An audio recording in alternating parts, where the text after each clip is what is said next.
to Vairagyamurti Sant Gadge Baba sir and great freedom fighter Kailaswasi Jawaharlal Dardaji, who was very close associate of my father too. So I personally go my respect towards him also as well as Sant Gadge Baba. So, friends, at the outset, let me thank our Honorable Vice Chancellor Sir, Pro Vice Chancellor Sir, Director of our MMTC, Dr. Atik Sir, our friend Ankit Sir, and the JDIT institution, its management, its his principal, my friend Dr. Tatwavadi, and IQAC coordinator, again my friend Sambe Sir, and all learned participants. Since JDIT is already implementing, you can say NEP probably say last year, as well as JDIT has become autonomous also. So many of the things probably will be known to the learned audience. What I suggest that as we proceed, if Sambe sir or anybody who knows something better about that point, I will request that please stop me that point, intervene and put your learned observations and your knowledge also, so that it becomes truly useful exercise of these 3 hours. Now, Sure, sir. friends, yeah, thank you, sir. So, friends, this is 3 hours. So, we know as a teacher we can speak hours together, but simultaneously it is very difficult to only a listener for such a long duration. So, let us divide this session into basically two parts. One part we will have about 1 hour 15 minutes. Then 15 minutes or 10 minutes we will have small tea break or something. Then second part also we will have 1 hour and 15 minutes or so. And then we can have interactive session, as well as we can have our interaction during this course also.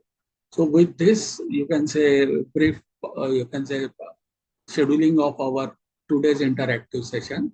So what I propose is that we will divide our total session into 3 parts. One will be about philosophy of NEP, which I understood in what we can call it as in between the lines when we go through the policy papers. At times it is clearly mentioned, at times it is mentioned in the instruments which are given for implementation, or somewhere in policy also, those philosophies and what are the intentions, why this NEP is implemented, and what are the big new changes, orientations, which our higher education system will come. So some conceptual part we will discuss for few minutes, maximum 5 to 10 minutes. And then we will go about implementation part, which has got basically 3 frameworks. Credit framework is there, qualification framework is there, curriculum framework is there. So we will try to touch, and ultimately how can it be effectively implemented, that we will try to see. So as we are knowing, national education policy is a evolved document, friends. So it is not that it is within few years or couple of years this policy was framed. In fact, the milestone started when our last policy in somewhere in 1985 it was implemented. Immediately some modifications were done in 87, some changes in 91. So it is the continuation, or it is the evolved policy. And major milestones which has got deep rooted, you can say, impact in framing these policies are Washington Accord, where the standardization and quality benchmarking of, to begin with, technical education came into picture, and then for all higher education it came into picture. The birth of NBA and NEP, you can say. So you will find impact of Washington Accord. Then somewhere in 92, we as a policy adopted globalization as Indian policy. So earlier we thought it is about trade and practices, but no, education also part of it. So you will find some impact of globalization also in this policy. Then in somewhere end of this 20th century, somewhere 97, 98, UNA has formed one committee under then Prime Ministership of Norway. And the paper called as Our Common Future came into the discussion before UNO. And all nations, irrespective of in which part of the globe that say nation is located, everybody accepted that paper, accepted that yes, global warming is a challenge and concept of development was changed. And the concept known as sustainable development came into picture. So from 1997 till somewhere 2004-5, when Washington, this Johannesburg Declaration came into picture, or Bones Declaration came. So this concept of sustainability was accepted, and onus of educating the masses across the globe and orienting the concept of development towards sustainability was to be achieved, and it was put on the shoulders of education sector in general and higher education in particular. So concept of sustainability and sustainability development, you will find it is mentioned at number of places in this policy. So that is another milestone we have to keep in mind when we really implement anything. Last but not the least was IT revolution. Somewhere after 2006, all sectors, including finance sector, share market sector, everybody was touched with technology, information technology, online, and its use in education was more. We found it important during COVID period. So we have accepted now everybody that technology will play a big role in education sector, let it be in pedagogy way or assessment way. So this up to COVID, everything you will find has got impact in finalization of policy 2020. So with this background, let us understand this policy's philosophy and concept. The policy is based on 5 pillars. Those pillars are access, equity, quality, affordability, and accountability. So first, you can say the concept or philosophy of NEP is the access to the education in general and higher education in particular is to be increased. So targets are set.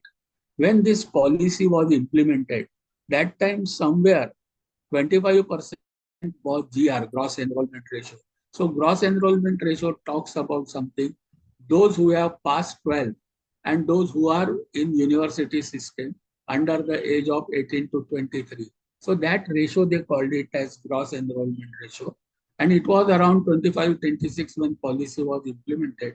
Presently, it is claimed it is around 36% and target is 50%. So for that, you will find many mechanisms are provided to increase the access. Whatever was not up till now considered as formal, you can say education sectors, now are considered as education sector. The most for us, the higher education people and engineering people, the access point is important because we know that in school education, the pattern will be 5 plus 3 plus 3 plus 4. So first from the age of around 3 to age of 8, then on the basis of age or formally up to the standard second is first stage of 5. From standard second to fifth is second stage, third, fourth, fifth. Fifth to eighth, 6, 7, 8 is 5 plus 3 plus 3 and 9, 10, 11, 12.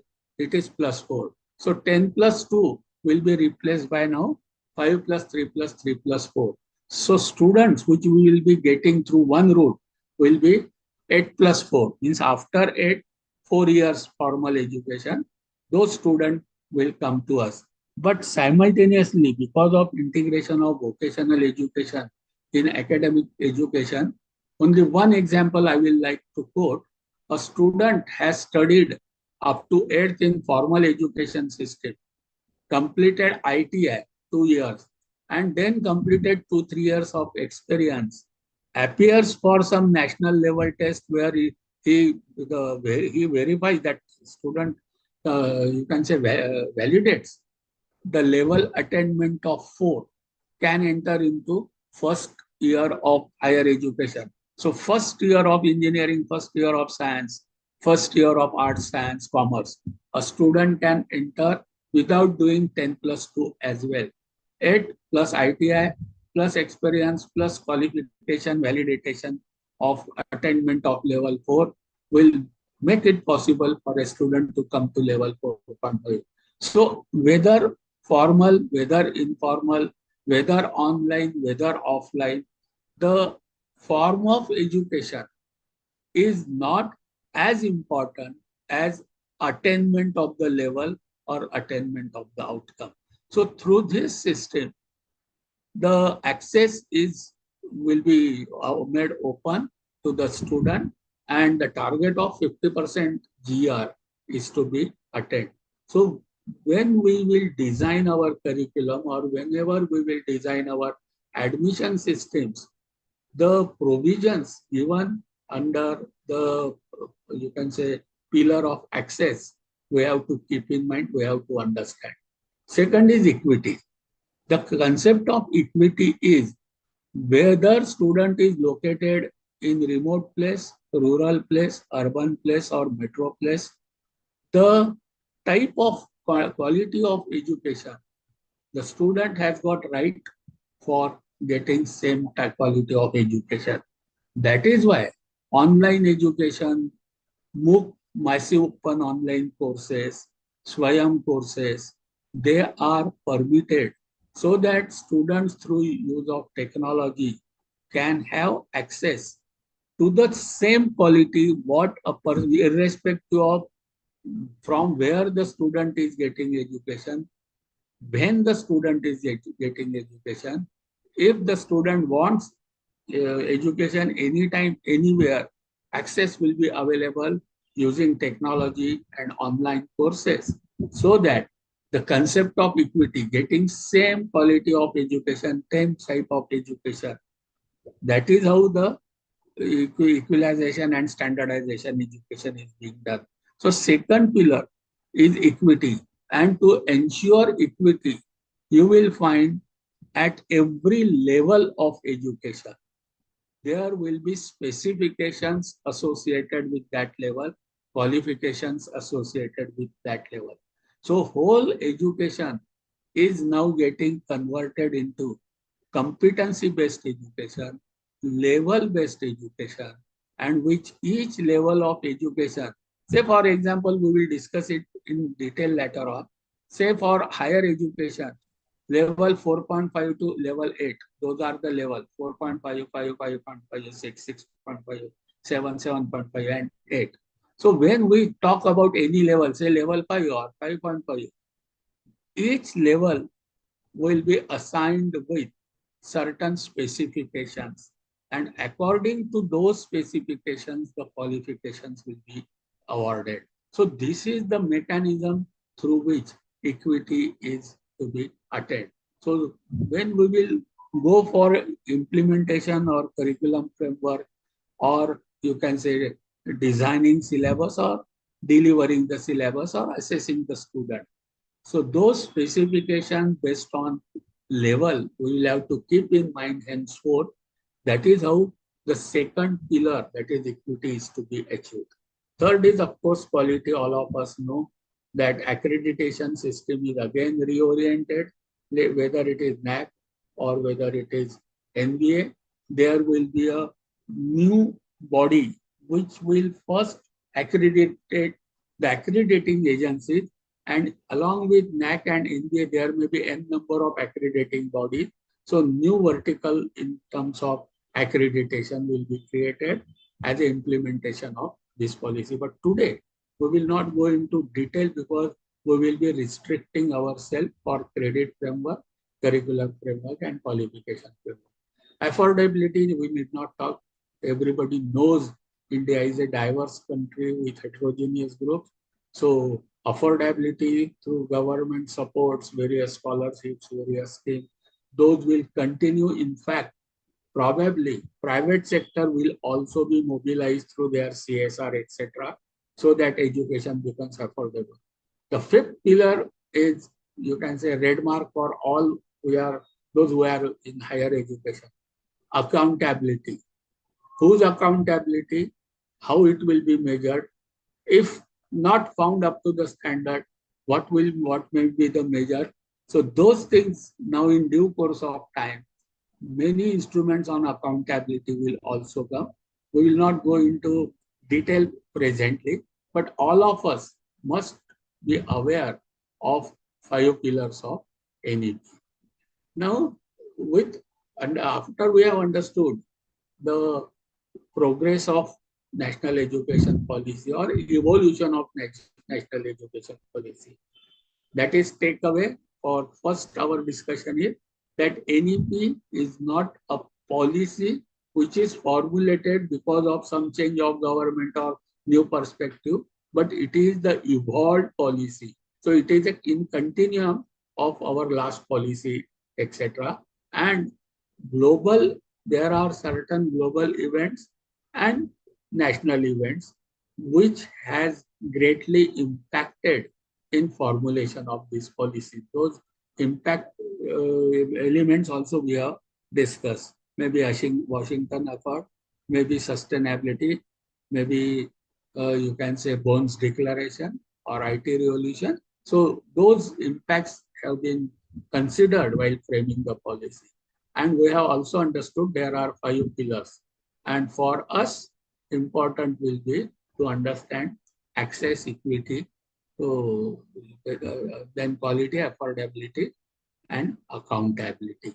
Then we have understood that education will be going towards competency-based education, level-based education, and for each level, there will be designed competencies to be achieved, and each qualification will have specifications. Like any product has got certain specifications, now qualifications also will have specification, and we will have to adhere to those specifications. Then only whatever qualification we are awarding, degree, diploma, postgraduate, if they match with the specification, then only that will get validated. So this is the signal for us, and their accountability may come into picture. Now, first part, fundamental concept. Let us go to the second part. That is, in NEP, there are few points which we have to understand very clearly before we go for our interactive session. NEP very clearly states what is education, what for education. So what does it say about what is education? They have referred to all Western thoughts, Indian thoughts, and finally, the what is education very clearly mentioned in NEP. Education is manifestation of perfection already existing in an individual. So two words are very important. Number one, it talks about individual. It doesn't talk about mass. It doesn't talk about group. So now earlier we used to design everything for mass, say class of 60 students or practical batch of 20-25 students or project batch of 5-6 students. Now one more dimension is added when we say NEP is there, that it will be personalized and individualized part which has to be kept when we impart education. Second, very clear is what is education? Education is manifestation of perfection already existing in individual. So what is the meaning? What is the takeaway? The takeaway that this policy recognizes that every individual is special. Everybody has got certain divine perfection in an individual, and one person cannot be equal to in all way same as second. So it accepts individuality, it accepts perfection, divine perfection in every individual. Then what is our role? Our role is the manifestation to help individual to take out the whatever qualities, attributes which are inherent in that individual. The education system has to help. So our role, so one big takeaway is, up till now our concept was the teachers teach, so students learn. Now this is to be removed from our mind. It is not that because we teach the student learn, it is because student has got certain attributes, certain perfections, and we only facilitate to help that student to take out best out of it. So our role from preaching is changed to facilitating and counseling. These are the two main takeaways from the definition of education given in NEP. Third, it talks about what is the aim of education, what for. So aim of education, it is very clearly stated that it will not be only cognitive development, knowledge development, information giving, which probably earlier education system was doing, but building character, creating well-rounded individual again, and 21st century skills. So up till now, the education was focusing on cognitive domain, knowledge domain, information domain. But now equal thrust is to be given to the 21st century skills. Remember very clearly the word 21st is used, as well as it has to be individualized, personalized, and affinitive development, that is behavior development, character development, value development. So these are the three different areas on which we will have to focus. So this is very clearly aim is given. And as I was saying, accountability for what? So there's second is also given what for education. So we the education sector mandate given to us is that we must prepare, the word must is there, prepare students for their meaningful and satisfying life. See, the word happy is not used. Meaningful, अर्थपूर्ण जीवन, विद्यार्थी अर्थपूर्ण जीवन जगेल याच्यासाठी तयार करायची जबाबदारी education सेक्टरला दिली आहे. Second responsibility is given to prepare student for their work roles. So say probably a student takes admission after 12 and he enters the job role or work role after 4 years, 5 years. So education system is expected to prepare the student for their future job role. So when the student is in first year, we have to understand what type of areas the student will go. Suppose he is computer science and engineering. So we have to anticipate, forecast what may be the various job roles today's entering computer student will have, because technology changes very fast, the job market changes very fast, job profile changes very fast, but it is expected that education sector should anticipate and accordingly they should prepare the student for their future job roles. And third mandate given to us, we have to prepare student to enable them economic independency. So when we talk about accountability, when we talk about NAC, when we talk about NBA, probably after a few years, what they will judge is our alumni, whether they are leading meaningful and satisfying life, whether whatever job roles they are doing, they say that yes, we were equipped with all necessary things in our college days only, and whether they are economically independent or not. Probably, I am saying probably, but very clearly NEP says this is the role of education institution. So now the takeaway is we have understood what is education.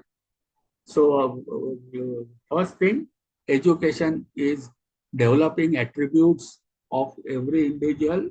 So education will become personalized, individualistic, and our role will be from preacher to a facilitator. And a mandate given to us to the education sector is we have to prepare in three areas for our student. So now we have understood the pillars, we have understood what is education, we have understood what is the mandate given to we the educators. Then what should we do?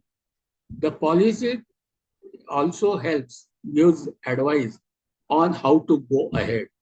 So very clearly, we have to follow this path only. The policy says education must move towards less content and more towards learning. So when we prepare our curriculum, when we prepare our syllabi, depending upon the levels and its specification, we have to provide content. So probably NEP suggests you are present stuffing many things into curriculum and syllabus for only you can say your cognitive domain, knowledge domain. So guidance given is move towards less content, but more towards learning. So teaching should not be at the focus, learning should be at the focus. Second thing, curriculum and syllabus should so design so that students will enable critical thinking and problem solving. So we are going to the higher level from knowledge, information, understanding. So instead of that, applying critical thinking, so problem solving. So we have to take education to that level. Third, it has to be creative and it has need to be multidisciplinary. So that everybody of us know. That is why new verticals have come into picture. Every student learns out of two, you can say, things. One is for career concept and second is for, you can say, passion. A student, engineering student may have passion for sports, as in case of Anil Kumble or Srinath, we know. A student in engineer may have a passion for music. We know Sridhar Patke, or there are many, you can say, singers who are by qualification engineer, but by profession they are musician. So the NEP accepts this and expect us to go multidisciplinary. Next is our education should lead to thinking towards innovation, adaptation, and absorption, new material, new technology in the novel and changing field. So these are the guidelines given to us for designing curriculum, designing our syllabi, imparting education, and assessing the student. So these are the guidelines under which we have to move now. Now, very clearly again it is given that education must develop not only cognitive capacities of foundational and higher order, such as critical and problem solving, but social, ethical, emotional capacities, dispositions, and skills. So our education component will have three domains. One will be knowledge domain. In knowledge domain, it will be of higher levels, higher orders, and as well as foundational capacity. Simultaneously, it will have skill domain and it will have values and dispositions domain. One more mandate or how to go ahead, it is given that education should enable individual. So again, I told you it will be more towards individualistic and personalized learning to study one or more specialized area of interest at deep level. So interest of student is important. Student should be exposed to various areas initially as a canvas, and whatever area of interest is there, that area should be taken into deep for that individual.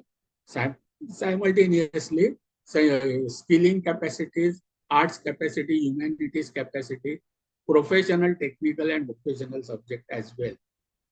So it is the integration of multidisciplinary, vocational, professional, technical, value education, skill education, and knowledge education. So this should be the, you can say, blend. Then that will be called as higher education.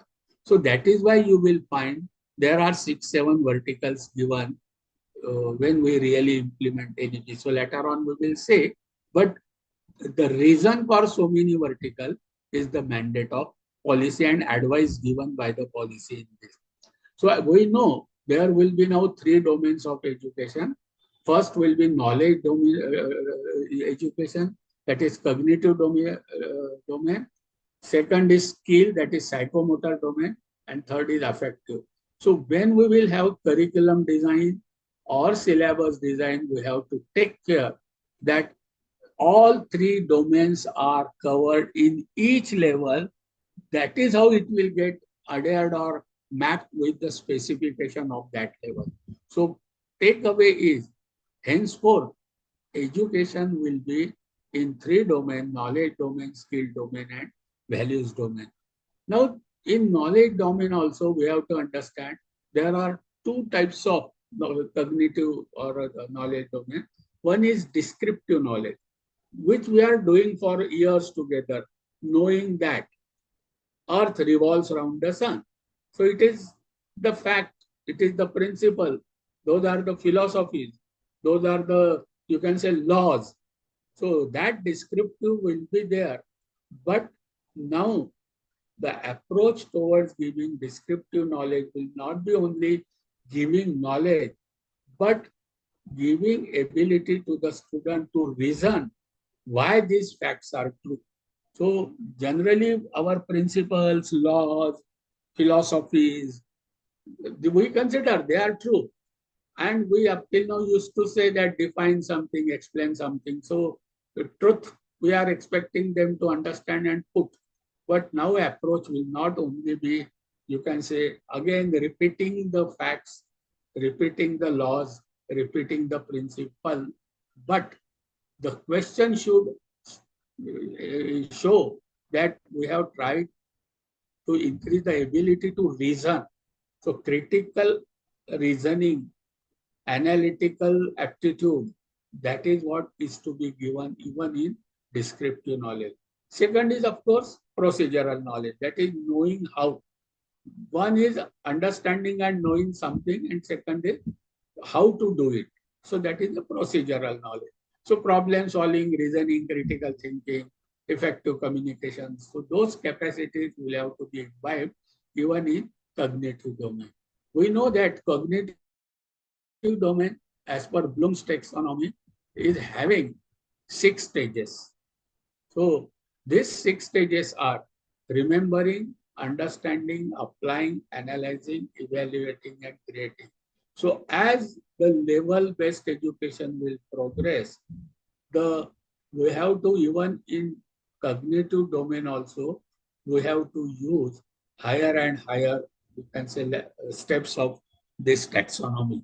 Generally, remembering is for primary schools, such as recite the table or recite the poems. So such type of thing. So recalling some information will not be the highlight for higher education. The remembering level means recognizing, listing, describing, retrieving, naming, finding. So this level is considered to be the lowest level in cognitive domain.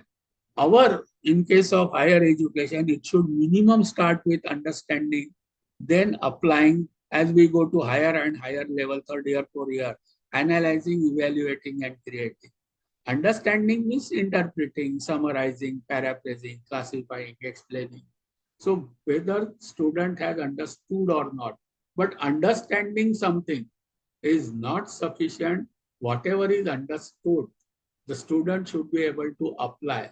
So implementing, carrying out, using, executing.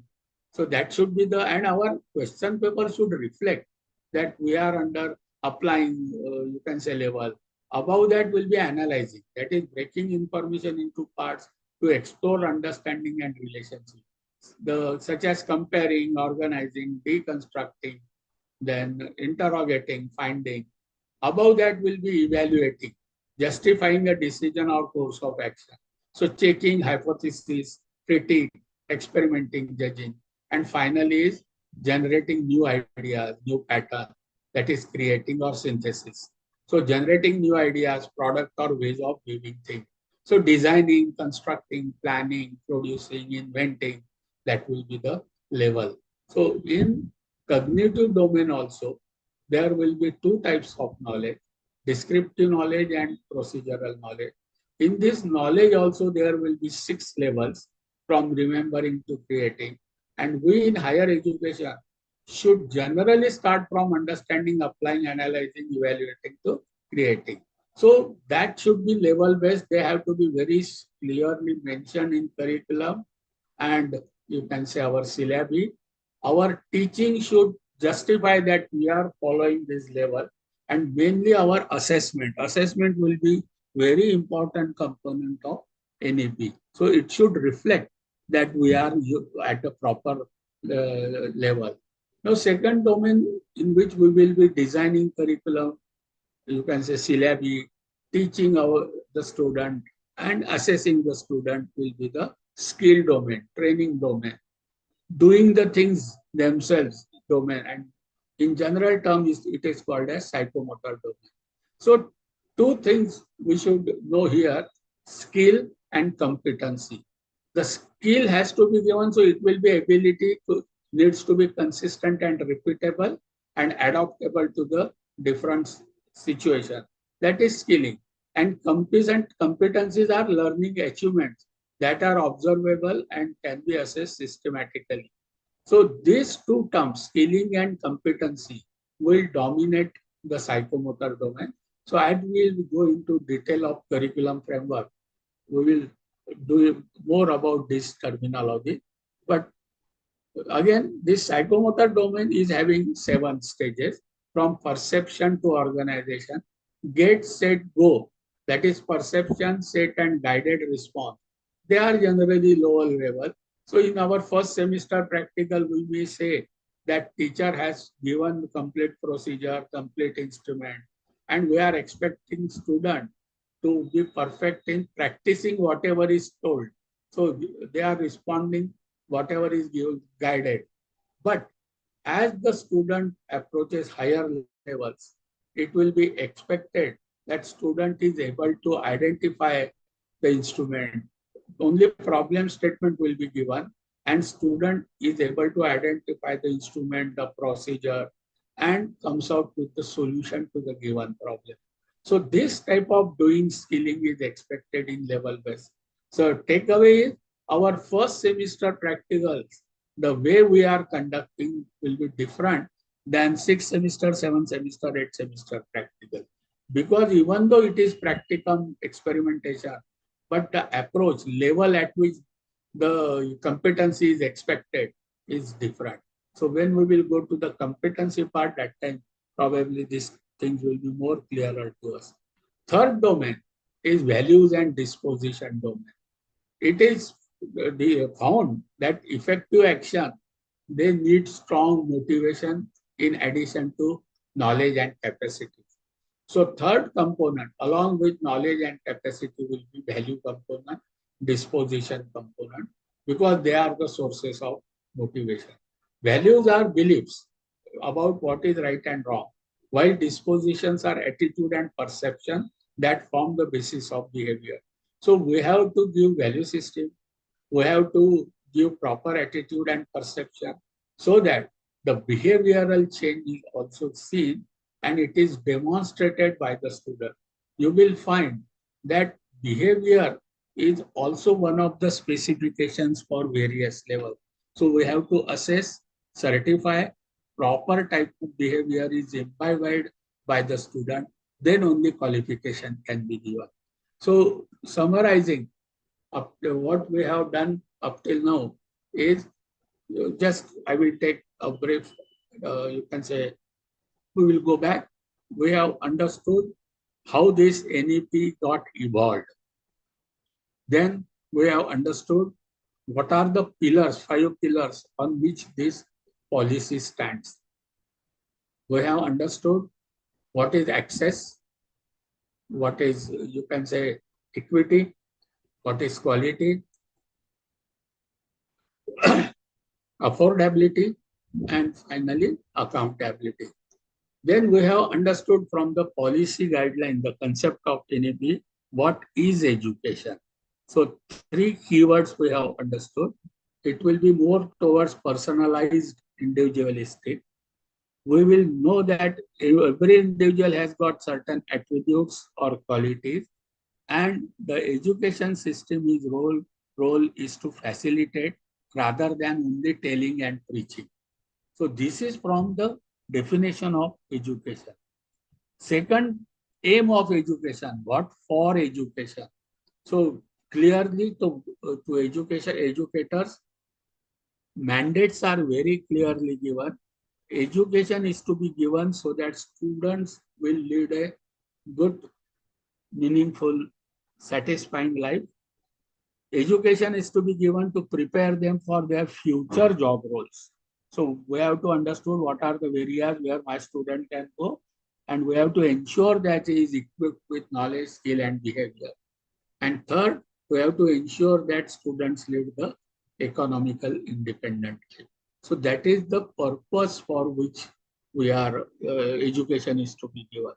Now, when way forward, it is very clearly given that henceforth education will be in three domains: knowledge domain, skill domain, and behavior domain. It will not be only in three domains, but each domain will have different levels. So whole education is reoriented towards competency based and level based education. And for each of the level, competencies are to be specified, attributes are to be specified, and once we ensure that those specifications are achieved, then only qualifications are to be given. So this is what we have understood up till now. Let us take 1 or 2 minutes break. Sambe sir, anything you will like me to add or anything which you will like to add? Oh, no, sir, it's very nice. It's okay. So should You we? can continue. Yeah, yeah. Okay, okay. So Thank you. now, yes, thank you, sir. Thank you. So now, once we have understood the concept and way forward for education, how it is going to be, you can say, reoriented. One thing we have understood that it is a process of local to globalization. So to make our education equity concept point of view, whether it is at rural level, tribal level, school, institute, or you can say urban level, metro level, city level institute, the equity has to be there. So same quality, same type of education a student is expected to get, so that specifications are same, learning outcomes are same.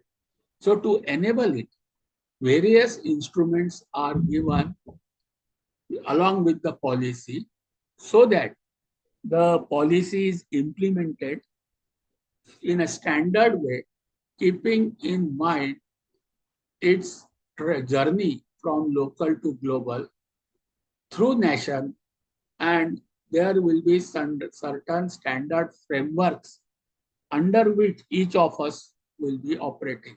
So let it be university, let it be institution, let it be individual teacher, everybody will be operating under certain standardized common framework. So whether institute is of Jammu Kashmir or Tamil Nadu or Calcutta or Mumbai, so everybody will be under one standard framework. Within that framework, we have got autonomy to work with. So our autonomy is within the given framework. So that is the importance of these frameworks. And for implementation, for our today's interactive session, we will be taking three frameworks. First is credit framework, second is qualification framework, and third is learning outcome based curriculum framework, LOCF. So these three frameworks we will try to understand in, you can say, our coming few hours. When we talk about National Credit Framework, the document as being displayed, accepted and published in April 2023, you will find one thing. Ministry of Education is there, UGC is there, AICT is there, NCVT is there. All those regularity authorities of school education, vocational education, technical education, or non-professional education, or ministry, everybody has come onto the one platform, and this is a common document accepted by everybody and to be implemented for everyone. So this is the first thing we should be very clear, that this framework is applicable for everybody. Let it be school, let it be college, let it be engineering college, let it be university, or let it be autonomous college.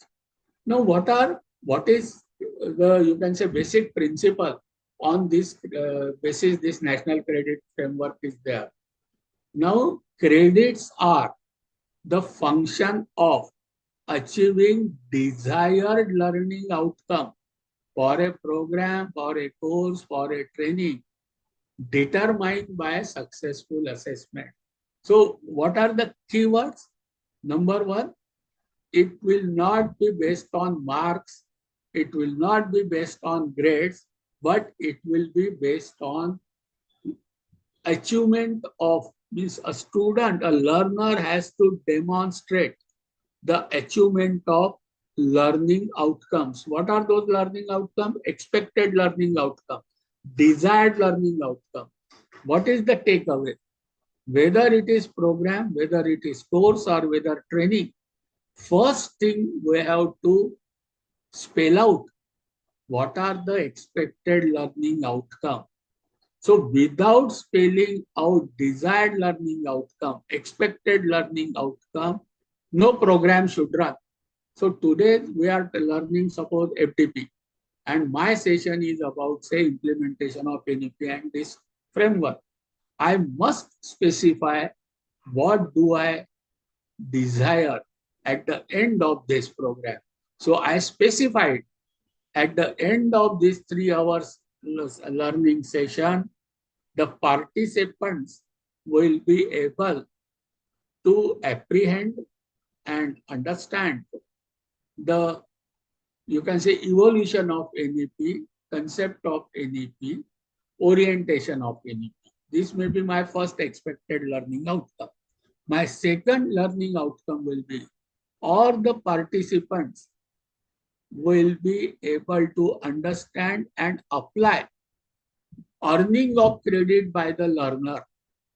So when credits a learner can earn, it is not a gift.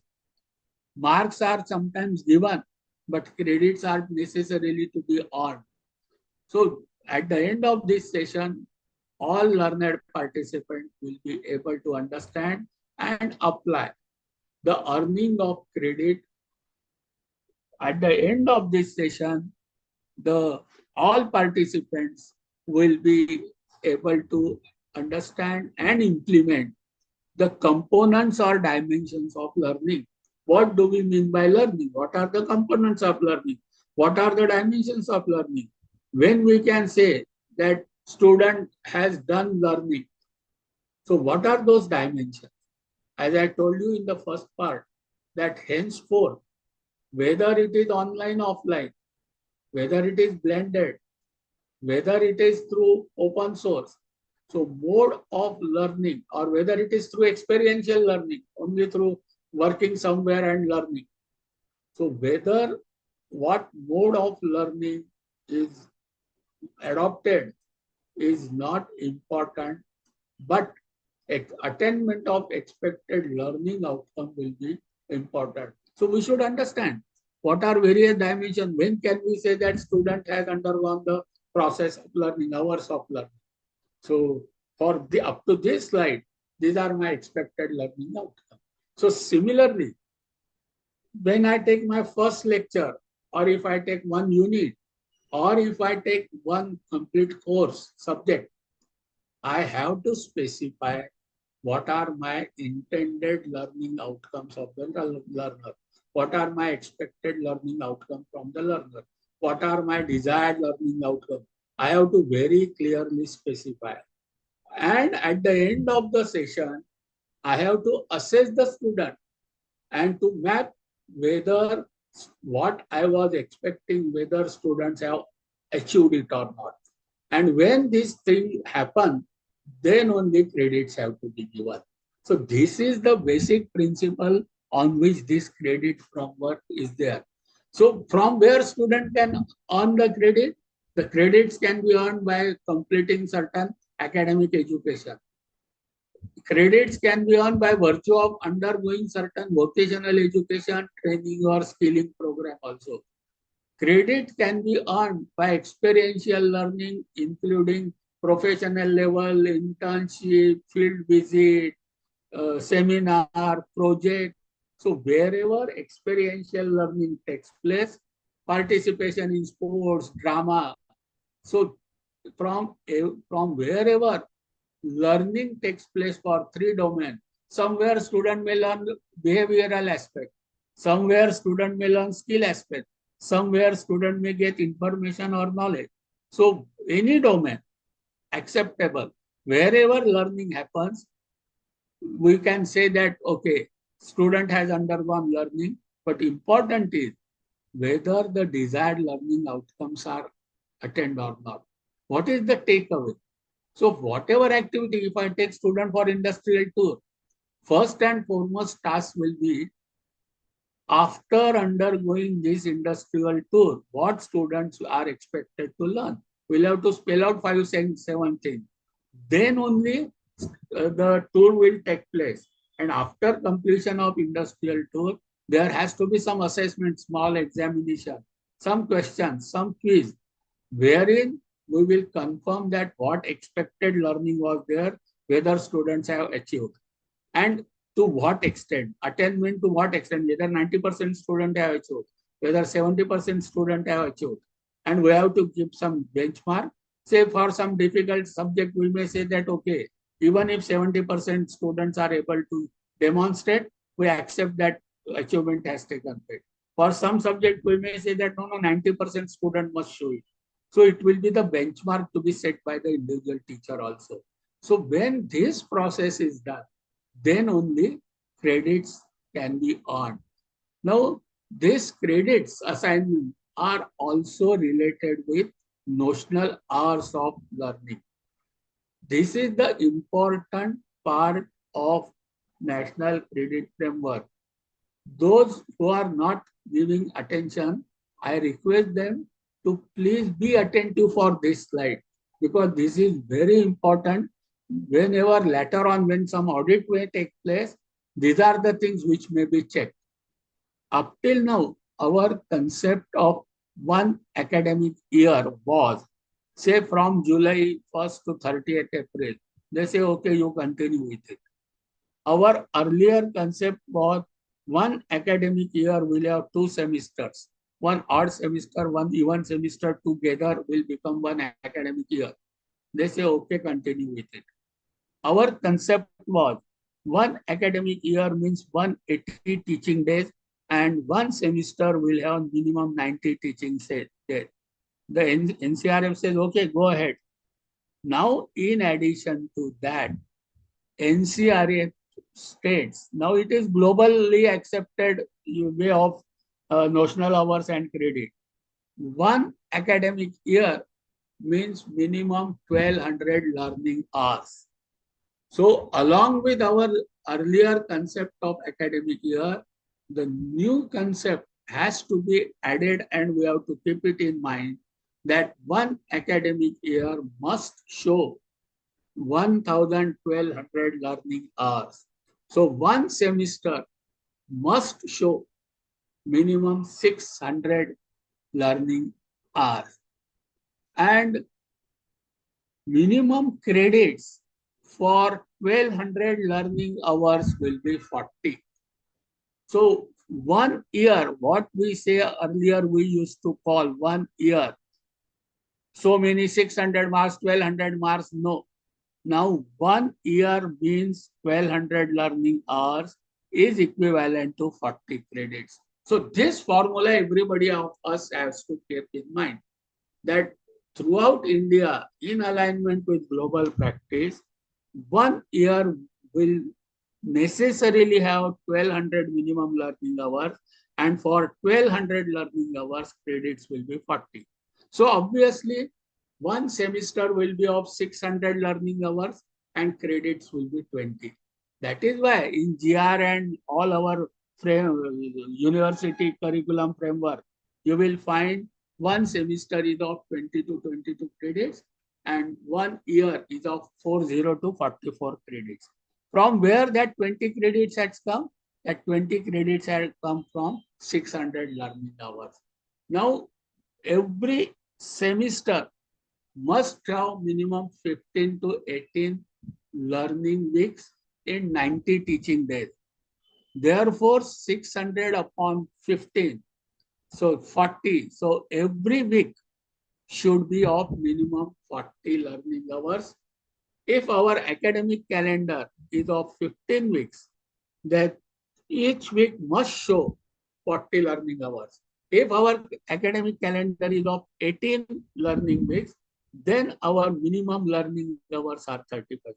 Now, if you see the government resolutions and notices issued 2-3 times last year, in each of the GR, it is very clearly mentioned as per NHEQF, 1 year should have 1200 learning hours and 1 week should have minimum 35 learning hours.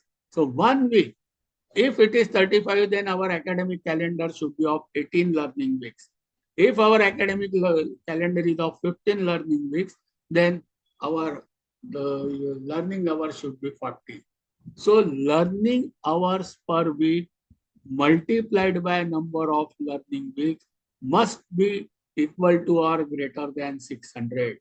This has to be ensured when we design curriculum or when we design syllabus.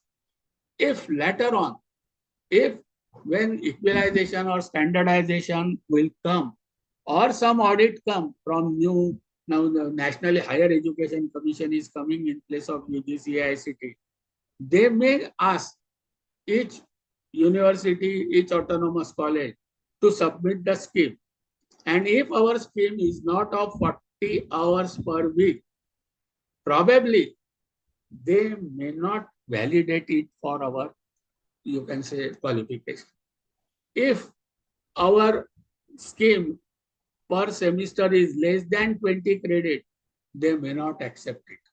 So minimum credit and maximum 22 credit should be there in one semester, and minimum 600 learning hours should be there per semester, and minimum 35 to 40 learning hours depending upon learning weeks should be there in our scheme of teaching learning.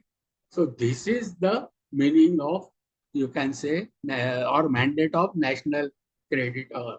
So summarizing, minimum learning hours per semester should be 60, minimum teaching days per semester should be 90, minimum learning weeks per semester should be 15 to 18. So minimum learning hours per week, if there are 18 weeks, then 34, 35.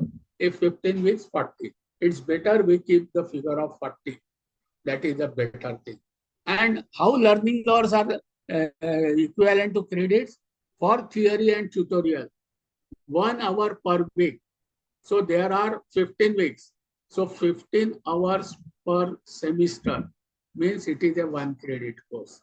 And for practical, 2 hours per week. So if it is a 15-week semester, so 30 hours per week will be 1 credit practical. In short, in our weekly scheme, the number of hours which we give for theory or tutorial will be that. Suppose we have got a course of 2 theory and 1 tutorial, so 3 hours. So it will become a 3 credit course. And for practical, if it is 2 hours practical per week, then it will become a 1 credit. How this 1 credit or 2 credits are coming? Suppose there are 3 hours of theory per week. So 3 multiplied by 15 equal to 45. So divide by 15, because for 15 learning hours per semester, it is known as 1 credit course. So 45 divided by 15, again it becomes 3. So by rule of thumb, whatever are our learning hours per week, for theory tutorial, same will be the number of credit, and half of the learning hours for practical experiment or practical. So this is how credit is related with notional hours, is related with weekly hours, related with semester hours. I hope it is clear. Sambe sir, any question or should we go ahead? Sir, you can go ahead. Very nice. Thank No you. issue, sir. No issue. Okay. Thank you. Yes, sir. So what is the compliance with teaching days and learning hours? So as I told you that minimum teaching days 19, minimum learning with 15, minimum learning hours 600 as per NCRA. So minimum learning hours per week 600 upon 15, that is 40. 1 hour theory per week, 1 credit. 2 hours practical per week, 1 credit. And our contact hours will continue as we are doing presently. This is about learning hours. Teaching hours, contact hours, or teacher's workload is a different game. We are talking about learning hours. Now, what comes under learning hours? So, what are the components which we can count in 40? Is it necessary that we should have 40 contact hours to have 40 learning hours? Answer is no. Classroom, lab, examination, class test, assessment, activities, curricular activities, debate, discussion, celebration of festival, value education classes, you can say career counseling, sports, life skills, community work, field visit, vocational education, project, industry attachment, internship, apprenticeship, on-the-job training, experiential learning, everything comes under learning hours. So our contact hours, we used to have 28 to 32. That can continue to we can have, but add 8 other hours. Suppose we are having 32 contact hours, write down plus 8 assessment hours, experiential learning hours, and make that sum as 40 in our scheme. So contact hours may continue to remain same. Remaining balance 40 minus contact hours are non-contact hours learning like field visit or NSS or sports, anything, and even assessment also. So this is the summary of credit from work. Now we will introduce NHEQF, take a break for 10 minutes, and after 10 minutes we will again start. So just again, what we have done up till now, we have understood the, you can say, how this NEP 2020 got evolved right from the year 1987. We have seen there are various global mandates which are to be implemented by all the nations, such as sustainability, whose load is given on education, then use of IT sector, IT information or IT revolution, that is second mandate, taking education from local to global through national, making it some standardized. It is the mandate, it is the country's commitment to the globe that our education system we will bring at par with the standard practices, norms of globe. So it is a journey of local to global. So these are, you can say, philosophies on which NEP was evolved. Then we have understood what is education, what for education, what is expected to be attained or achieved when we say we provide the education.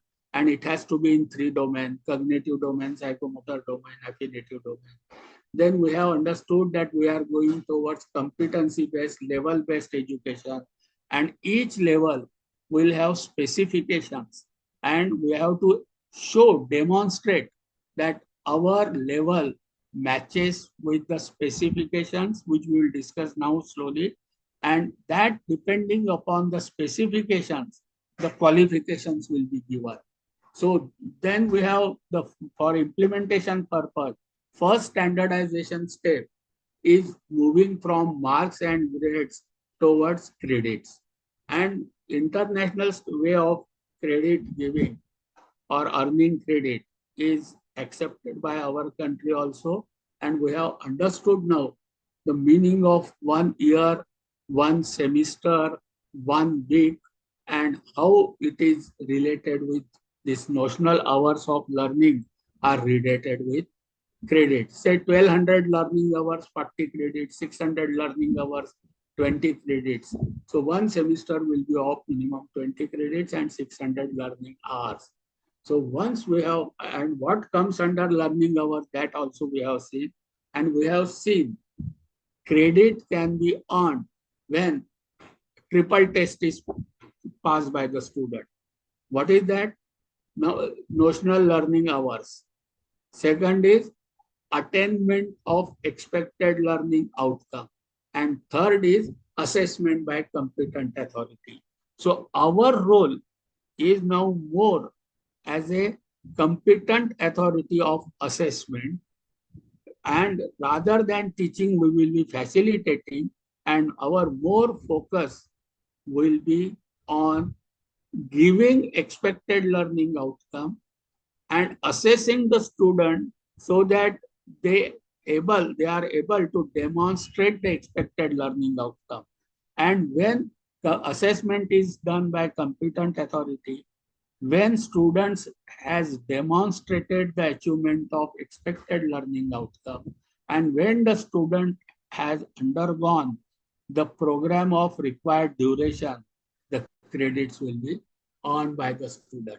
This is the what summary we have done up till now. Now, second framework, as I am using the word continually, that we are going towards competency-based education, we are going towards level-based education.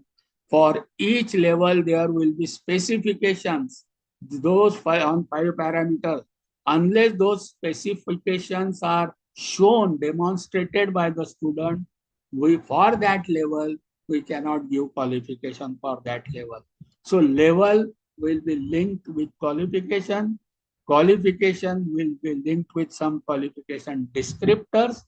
And in reverse way, those descriptors will have to be shown as attained by the student.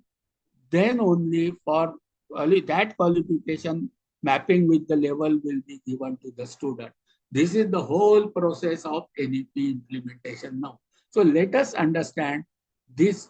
I am using the word now and then, qualification framework, level, competency, what this all game is about.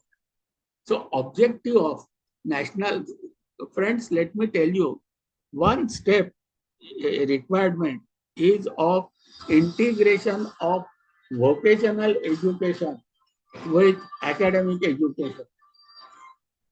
So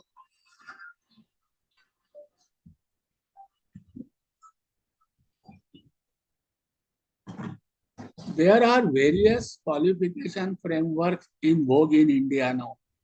Say, for example, for vocational, there is known as National Vocation Qualification Framework. Now, if vocational, it was for vocation. Now, for vocational education, there is one framework, National Vocational Education Qualification Framework. For skill education, like polytechnics, there is National Skill Qualification Framework. And for higher education, university related system, it is National Higher Education Qualification Framework. All these qualification framework are intermingled, they are made at par. So anybody who has attained some competency, some level as per NVEQF, National Vocational Education Qualification, that is ITI and that stream, can enter into NHEQF, that is university level also. So let us understand there are various qualification framework. Out of that, for our today's discussion, we will be talking about National Higher Education Qualification Framework only. But there is NSQF, there is NVEQF, there is NVQF, and they are made all level based.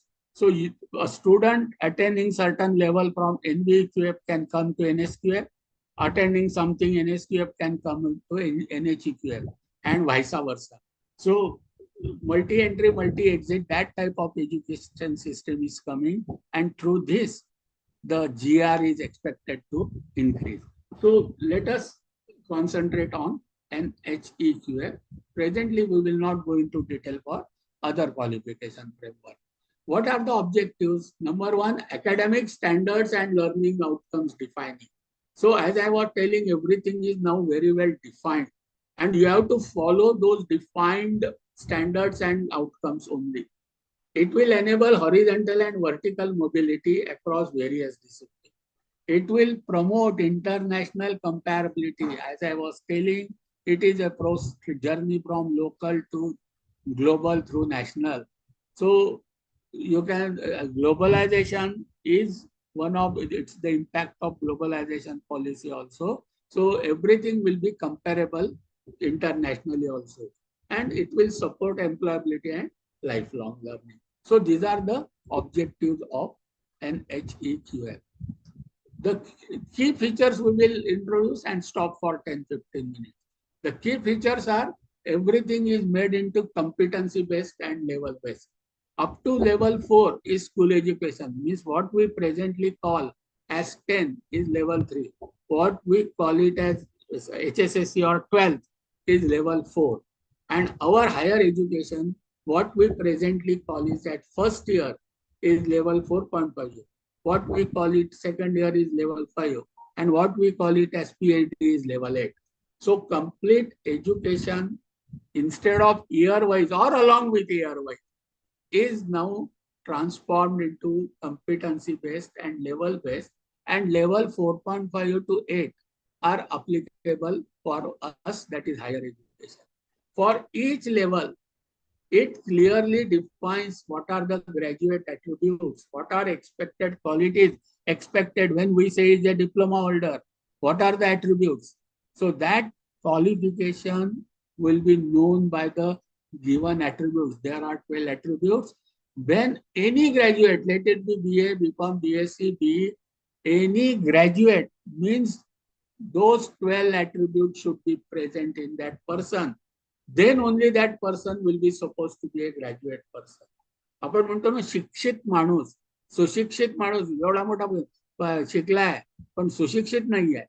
म्हणजे हे जसं म्हणतो आपण, we talk about the attribute, we talk about the value system of that person. Now here any graduate, those 12 you can say specialities, attributes, characteristics will necessarily will have to be shown by that person. Then only that individual will be known as a graduate. And you will find those 12 qualities, 12 attributes are in 3 domains: knowledge domain, skill domain, and behavior domain. So almost 4 attributes per domain makes them total 12 attributes for 3 domains. And descriptor, for every level there will be descriptor. So there will be 2 things, attributes will be there, and for each level there will be qualification, and for each qualification there will be descriptor. So if those that descriptors specifications are met with, then only that qualification and that level will be supposed to be possessed by that individual.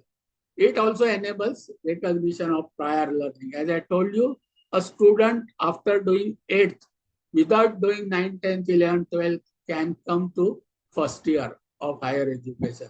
So recognition of prior learning, somebody who has not gone through formal education system but through informal education system, experiential learning system. See, up to the age of 14, that is you can say 5 plus 3 plus 3, that is standard 8, everybody will have to go to formal system only. But after age of 14, one individual not necessarily go for formal education. With informal education can also go up to PhD. This is what is expected. So at each level, recognition, it is known as RPL. We know that in multi-entry, multi-exit, a student can leave after first year with certificate, and after a few years he can come back. So that time, whether he has retained it or not. So some recognition will have to be done. So that this enables that also, and it gives the modular structure with multiple entry and exit options. This is the important feature of implementation of NEP, multiple entry and multiple exit ME options. So I think with this small introduction, we will stop, and its detail we will go into after 10 minutes break. Sambe sir, is it okay? Do you permit? Yes, sir. Yes, sir. Okay. Sir, Thank anything anybody will like to ask up till now, whatever we have done? No, yet not any query. Okay. I will inform you, sir, when I get a query from participants. Okay. So after 10 minutes, we will rejoin. Yes, sir. Yes, sir. Thank you. Thank you so much. Ankit, are you there? Hello. Ankit sir, you are there? Ankit is there? I think Ankit is Ankit not is there. okay, no problem. So we will Okay, meet sir. We'll after meet 10 after minutes. 10. Yeah. Yes, sir. Sure, sure. Thank you.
Sir, should we start?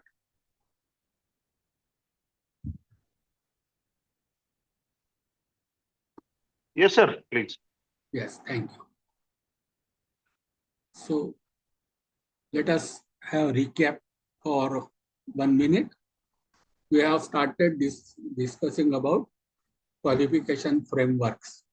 We have already understood credit framework, and now we will be discussing qualification framework. We know there are various qualification framework, such as vocational qualification framework, vocational education qualification framework, skill framework, and higher education qualification framework. Now, all these frameworks are interconnected there, and there is possibility of, you can say, because of this integration, migrating from one type of framework into another. So multiple entries, multiple exit are possible.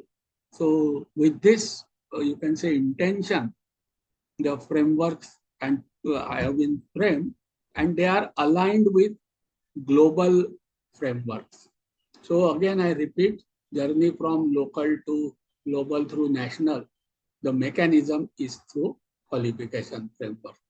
Now we know the objectives of framework are making standard, academic standard, defining and outcomes. That is the foremost and important for us. Two words are important: standard and outcome. So level-based standards and level-based outcome. So we'll have to keep it in mind when we will design our curriculum and syllabi. We have to ensure it maps with the given level or given qualification as per this standard. Then mobility, from horizontal as well as vertical mobility. It will help also employer when certain qualification given by competent authorities there. It will be sort of ISI guarantee, or you can say some international standard, quality standard, like this is these are standard for education levels also. And it will ensure comparability with international degrees with our degrees. We have seen our qualifications are various levels wise. Say level 4.5, that is after first year, that is semester 1 plus 2. Qualification will be certificate on attaining or gaining 40 credits and 4 credit either internship or skill course. So if a student prefers to exit after first year, the condition, the student must have earned 40 credits and of level 4.5 from the courses of level 4.5, and on exit or before exit, before getting certificate, a student will need to earn another 4 credit through internship or skill courses. Similarly, when we say second year, after second year means first plus second plus third plus fourth, after 4 semester, in terms of learning hours, 600 plus 600 plus 600 plus 600. So it will be 2,400 learning hours. The student, after earning credit 80 may exit, will be known as crossed completed level 5, and diploma will be given. And like that, level 5.5 and level 6 will be there. So now our present system of first year, second year, third year, final year is oriented as level 4.5, 5.6, and credit learning hours of 1200 plus 1200 plus 1200 plus 1200. So 4 years after 6 means 4,800 learning hours, and credits will be minimum 160. And at each 40 level credits will be of level 4.5, another 40 will be of level 5, another 40 will of 5.5, another 40 of level 6. Together, it will become 160. So this is what our levels in engineering education will be there. So up to level 8 means above level, say, level 8 will be PhD, and level 4.5 means certificate. Now each level represents different complexity and level of skill, knowledge, responsibility, and autonomy. And as we go higher and higher, it will, you can say its complexity, breadth, and depth will go on increasing. So this is how the levels are arranged. So summarizing in one table, suppose I consider one semester. So minimum learning hours per semester will be 600. Sorry, it should be 600. And minimum learning hours per week. Minimum learning hours per week will be 40. For 15 weeks, minimum learning hours will be 600 per semester. Per year, it will be 1200 hours. So when we talk about, suppose year 1, it will consist of semester 1 and 2, and it will be level 4.5. So learning hour 1200, credit 40, and certificate will give on. When we say level 5, it will consist of semester 1 plus 2 plus 3 plus 4. So minimum learning hours 2400, credit 40 plus 40, that is 80. And according to that, qualification on exit will move from certificate, diploma in major, bachelors of, say, engineering with major in this and minor in this, or bachelors of, say, mechanical engineering with honors with major in and minor in, or honors with research. So such type of, depending upon the credit on and the level, the qualification will also change. Now, once we have understood levels, their qualifications, now important part is qualification descriptor.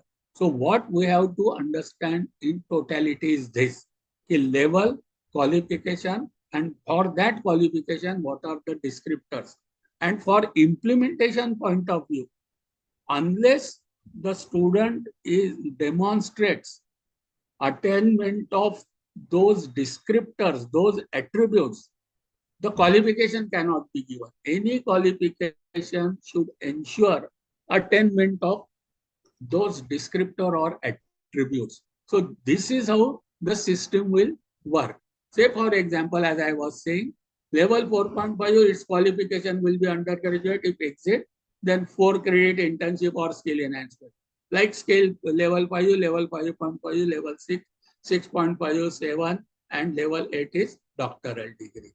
Now, how these levels, qualification, and descriptors, they are interrelated. This is what we have to understand, because this is precisely the basis of designing curriculum and syllabi. Now, higher education qualification leading to maybe certificate, diploma, or degree shall be described by NSQF or NHQF in terms of learning outcome. So one paper writing that it is bachelor's degree or diploma in or certificate will not suffice anymore. Whatever qualification we are awarding, we should have record that the person to whom qualification is awarded has demonstrated these attributes or these learning outcomes. So it will not be on the basis of mark list only, but on the basis of attributes and demonstration of outcomes that we have to award the qualification of that level. This is the first principle of that. Now, each level will be structured based on defined learning outcome. So for each level, for each qualification, we have to define learning outcomes. So that is the first part we have to do when we design the curriculum or course. What are those defined learning outcomes? Those are the statements of what the learner is expected to know or understand, able to do on successful completion of that level, and what behavior that student will have. The student should be able to demonstrate the attributes defined in terms of outcome, whether acquired through any mode of learning. Remember, this is whether learning is done through direct in-person or face-to-face, open, distance, online, hybrid, blended, experiential. So mode of learning is not important. The question comes then, what is the relevance of attendance in the class?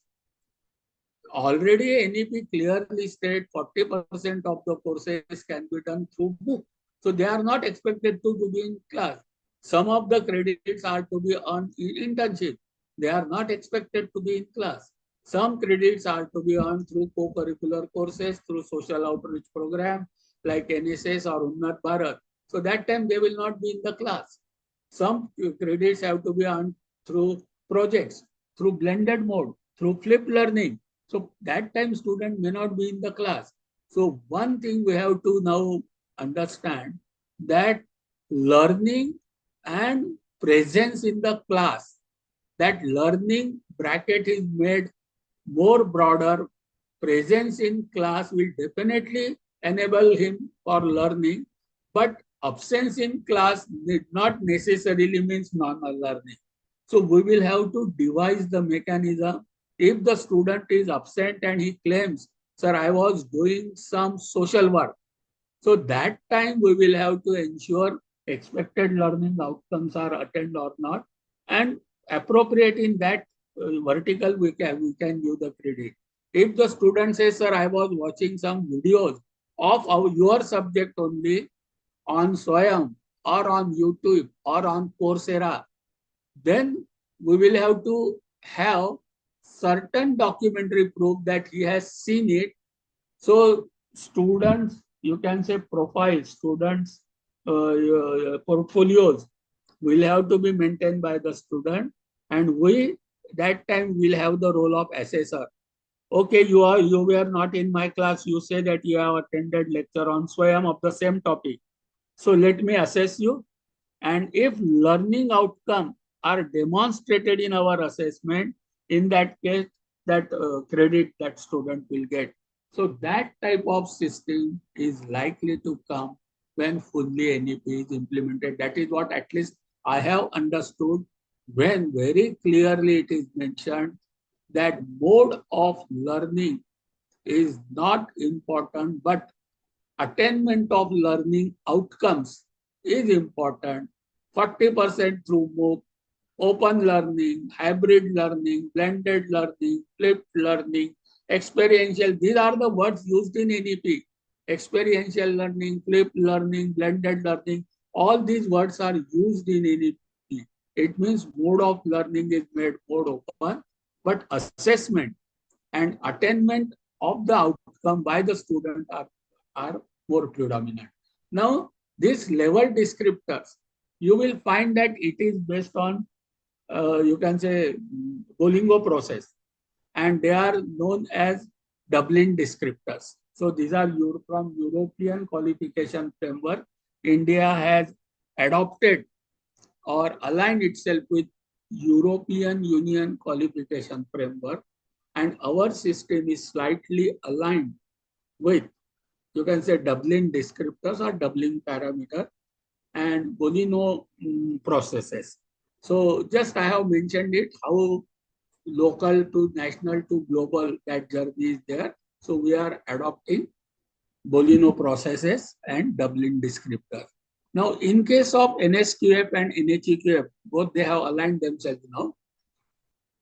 There will be 5 parameters or 5 domains on which the qualification descriptors or level descriptors are there. Again, I repeat, levels are aligned with qualification. 4.5 certificate, 5 diploma, 5.5 3 years degree, 6 4 years degree, 8 PhD, 7 PG. So like that, they are aligned, levels are aligned with qualification. And qualifications are aligned with descriptors. That is how levels, qualification, and describe, all those three things are aligned. Now, those descriptors are based on 5 parameters or 5 domains, mainly professional or theoretical knowledge, cognitive domain, professional technical skills and expertise, psychomotor domain, aptitude, mindset, soft skills, employment readiness, entrepreneurship skills, affinitive domain, broad learning outcome, and level of responsibility. So you will find that those descriptors are again based on those 3 domains of cognitive, psychomotor, and affinitive. And for each parameter, say for professional knowledge, what is expected at what level is given. For professional technical skills, similarly, what is expected at each level. Similarly, level of responsibility, what is expected at each level, its qualification. That is also very clearly mentioned. Say, for example, if we take first point, that is first parameter, professional or theoretical knowledge, that is cognitive domain, knowledge, information domain. What specifications what are given? It is what a learner should know and understand with reference to subject and field of knowledge, respect to that level or qualification. It will be described in terms of depth, breadth, kinds of knowledge and complexity. So as level goes up, depth will increase, breadth will increase, the kinds of knowledge, procedural or descriptive, that will increase, and complexity will increase. What does it mean? Lowest level, 4.5, will not be very deep, will not be very broad, will not have many kinds of knowledge, and will be less complex.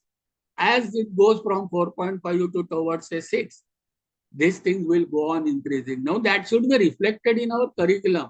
That should be reflected in our syllabus. That should be reflected in our assessment. Depth of knowledge can be general or specialized. Breadth of knowledge can range from a single topic to a multidisciplinary area of knowledge. Kinds of knowledge can be from concrete to abstract, segmented to cumulative, descriptive, and procedural. So kind of knowledge can be different. And complexity of knowledge refers to combinations of kinds, depth, and breadth.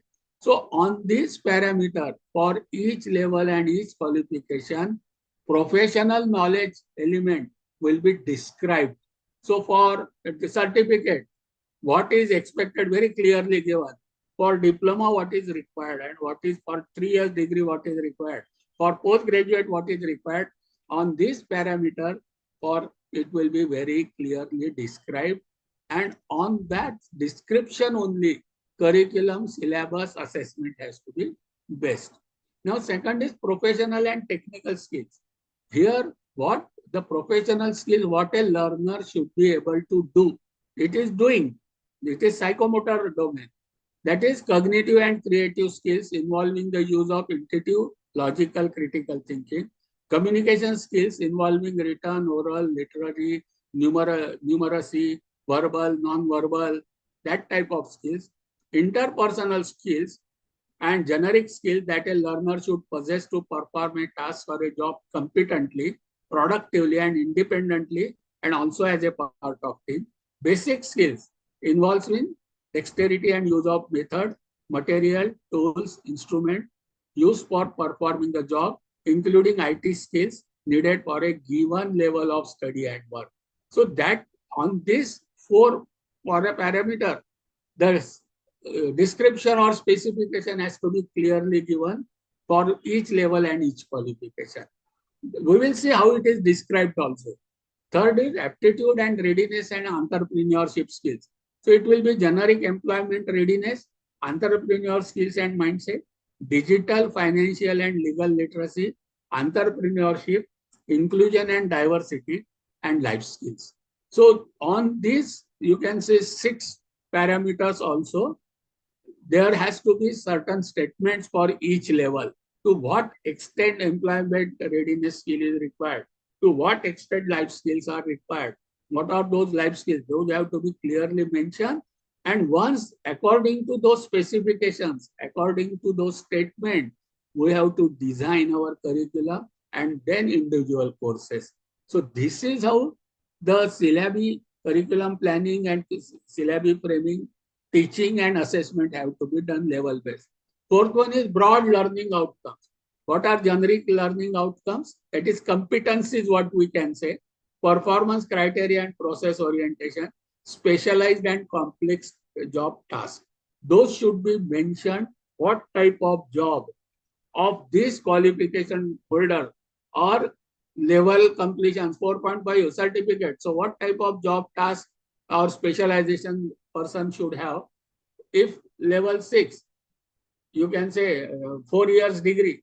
So what type of job, complex job? First may be skilled worker, final year may be manager, passing through supervisor, something like that. So skilled worker, then supervisor, then junior manager, manager. So like that, task may change according to the level, and according to that level and qualification and task, specifications and descriptions will be given. Then level of responsibility that the learner can be entrusted on their own means what degree of supervision that person will need. For certificate level, probably he need more supervision, but for degree holder, minimum supervision. In fact, that person will be supervising others. So the degree of supervision person is capable of exercising over others. That is the level at which the learner can supervise others. Say, for example, for certificate level, it may be mentioned that he will need supervisor. For diploma, it may be written that no, he will supervise others. But for degree, he will be not only supervising, but managing many supervisors and skilled, you can say, persons. So that is how it will be very clearly specified with level qualification. This is what is required. This determines the nature of working relationship.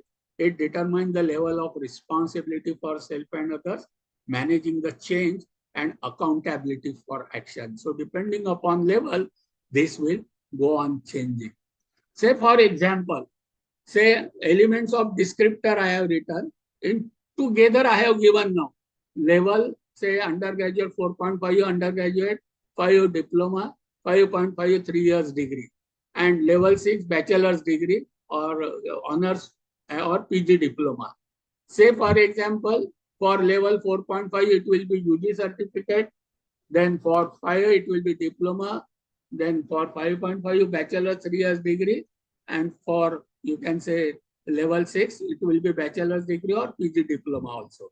Now, duration will be 2 semester, 4 semester, 6 semester, 8 semester. Credits required 40 plus 4, 80 plus 4, 120 plus 4, 160 plus 4. Here, in case of 4.5, you will find the knowledge and understanding is basic concepts, principles, and procedural knowledge. When he goes to level 5, it will be broader theoretical, technical understanding and deeper in one area, major, minor, that starts. When it comes to the level 5.5, that is third year, for many cases, 3 years bachelor's degree, comprehensive specialized knowledge with emerging trend. Now, when we will design the syllabus for cognitive domain, for first year, we should keep in mind that for first year is level under certificate level, and what is expected is basic concept, principle, and procedural only. So our syllabi, our methodology teaching, pedagogy, and our assessment and examination should, when we conduct it, we should keep in focus. It is certificate level and basic concept is expected. Same teacher, if he is teaching some subject of second year, he should understand that here specifications of same domain, knowledge domain, cognitive domain, information domain. Here, one of the areas has to go into deeper, but up to understanding. Means broader theoretical, technical will be there, but at least in one, that is major. Now the level will be of understanding. We know memorizing, understanding, applying, critical thinking, and finally synthesizing. So like that, the same teacher, if he is teaching some subject in third year, he should understand what is the depth, breadth expected, and in final year, everything advanced, and you can say that is what will be expected. In terms of skill domain, in case of certificate level, it is basic cognitive and technical skill and defined task. Repetitively, very good hands-on practice anytime without failure, the student is able to perform the given task or in similar situation elsewhere.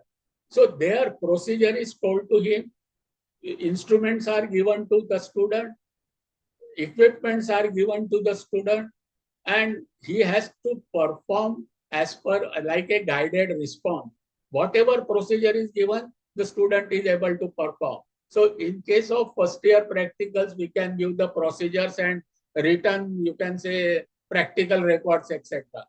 But When the student comes to second year, third year, or final year, it is not expected that only given procedure he is able to follow correctly.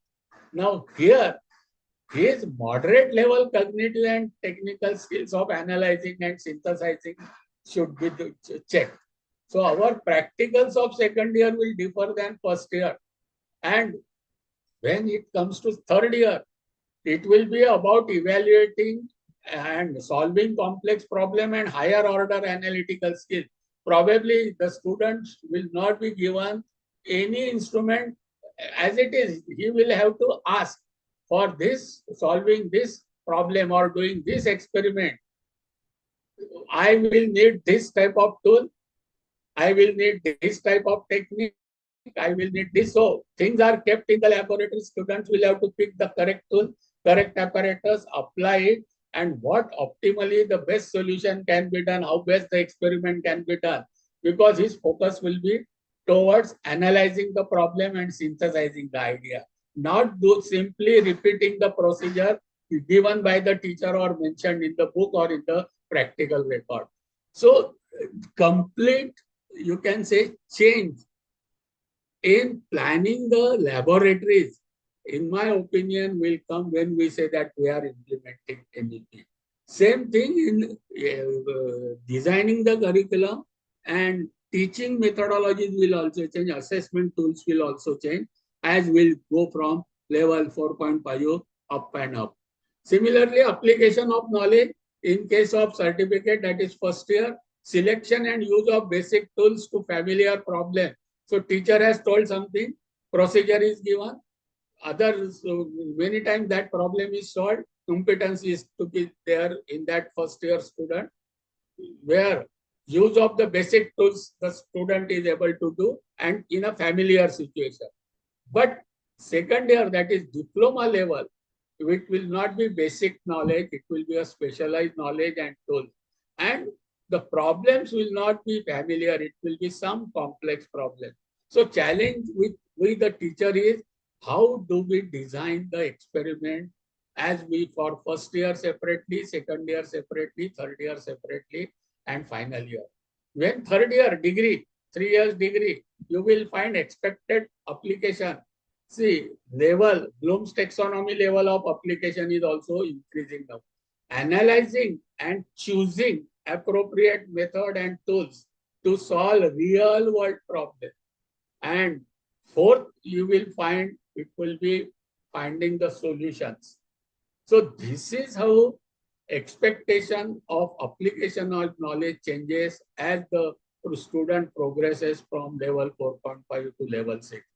In case of communication learning, basic oral written communication and self-learning ability is expected in first year level, certificate level, while self-directed learning and clear communication, technical communication, non-verbal communication, everything is there.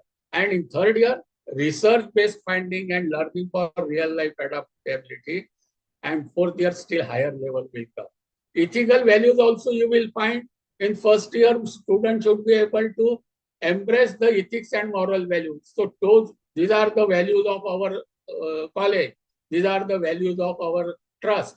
These are the values of our society. So the student is expected to embrace. So if I take very low example, child of up to 5 years, okay, if somebody comes, say namaste, say hello, go and touch the feet, sit properly. So those are the values, very basic values of the culture, and those will be imbibed. So it is expected at very, very low level. But as the level increases, now it is not only adoption of set values, but formulation of some new ethics, some ethical argument and sustainability issues. So students should be able to weigh everything on sustainability issues also. So we know there are defined goals, sustainable development goals. So students should be aware, and anything and anywhere, the student should be able to test on sustainability also. Plagiarism will not be thing of only research anymore. Plagiarism, even in assignment, students are copying and we are giving marks. In experiment, few students are taking reading, others are only copying and submitting the things. Probably there itself we will have to note the value system, we will have to correct it. And if we give marks to a plagiarized assignments, experiment, then probably we will be held accountable later on. So from that point of view, we will have to ensure implementation of our curriculum under NEP lenses. In third year, the student should be able to identify and address the ethical issues and responsible. And in final year, probably they should be able to generate new values, new ethics. Say earlier, transgender, just check the case of transgender and gender sensitization. See our earlier value system and ethical system, and see today gender sensitized. We cannot address any person in terms of he or she, because there is somebody who is neither he nor she. Earlier value system was he or she. Now value system say it should not be he, she, it should be it. Anybody, they, everybody should be called under the term they. Don't use the word he or she. So new value systems, similarly from you can say environment sustainability, about waste disposal, all behavior, attitude, then questioning to seniors or teachers. Earlier value system, questioning was considered to be a bad value, bad. But now, unless you question, you do not understand. Not questioning is considered to be not correct. So this is how the new values will evolve. Those have to be adopted and those have to be inculcated. So that as the person goes from certificate to PG, so the expectation, learning outcome in terms of ethical values, behavior, sustainability, values, dispositions, that also goes on change. And this we will have to ensure while framing the syllabus. Employability, entrepreneurship, undergraduate certificate, basic job readiness, work under supervision. For diploma, ready for paraprofessional team contribution. And for degree, responsible for leadership in group. And in PG, it will be more important for advance and research also. For autonomy, responsible, some independent, but some responsibility in group tasks. So answerable for self, but to small extent responsible for others also. But in diploma, definitely full responsibility for personal and partial for supervision of others. And in case of degree, full responsibility of self, supervise the team, manage own as well as group outcome. And for final year, complete a managerial responsibility. So those values, those descriptions, those attributes need to be embedded in each level. So our curriculum, our courses, our co-curricular activities should demonstrate that such attributes are embedded in the student. Then only our qualification, maybe degree, maybe diploma, maybe postgraduate, will be considered as valid if audit comes. So if I just, what are the differentials depending upon the level? Say level 4.5, entry level capability with foundational knowledge and basic technical skill. Level 5, that is diploma, intermediate skill, ability to synthesize information, prepare students for mid-level role and continued academic program. Level 5.5, 3 years degree, first full 3 years degree with higher autonomy, research, information, decision making. Level 6, 4-year degree or PG diploma, advanced level integrating research and depth in the field. Prepare student to postgraduate study, research, leadership and entrepreneurship. So you will find the key differentials with in terms of descriptor as we go from level 4.5 to level 6. So these are the key verbs for assessment, because ultimately assessment by competent authority will be very important because that will only demonstrate the competency of the student. We will have to prove that student has demonstrated the competency.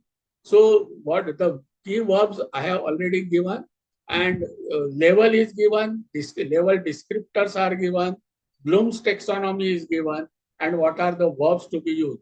Say for example, if I talk about level 5.5, that is 3 years degree program. In engineering case, they will get DVOC degree. Here, descriptors are complex problem solution, evaluating, making judgment, and professional readiness. So, in cognitive domain, it is about applying, analyzing, and evaluating. Remembering and understanding are not the levels expected in third year. I am talking only one domain, that is cognitive domain. Similarly, domain will be for skill domain and behavior. But if I take cognitive domain, your question paper, maybe internal assessment or end semester examination, should show that your question starts with the verb analyze, design, justify, critique, differentiate, estimate. Never use the verb define, list, identify in your third year question papers. Let it be internal assessment or end semester. Use one or two will do. That suppose there is a altogether new chapter for which understanding is important. In that case, you may say illustrate, summarize, explain one or few questions. But your major focus will be on simulate, construct, troubleshoot, evaluate, develop, analyze. And in final year, our question should begin with formulate, hypothesize, synthesize, propose, model, validate, innovate, argue, defend, optimize, create, derive. Such type of work will ensure that you are in the higher level of analyzing, evaluating, creating for 6th level and Bloom's level in cognitive domain only. Now I have given example of one domain only. Similarly, we have to use for psychomotor domain, depending upon level, proper verbs should be used. This should be very clear. What are the everybody of us should prepare this type of chart. If I am teaching some 2 second year subject and some final year subject, for second year I should write clearly that I am level 5, level descriptors, what are those I should write. Bloom's taxonomy, what is applicable for my level, understand, apply, analyze, and my question should accordingly start. If I am for final year, I should understand I am at level 6. So my descriptors are advanced research, innovation, ethical decision making, leadership. And my domain wise, education domain wise, cognitive domain wise, I will be more operating on analyzing, evaluating, creating.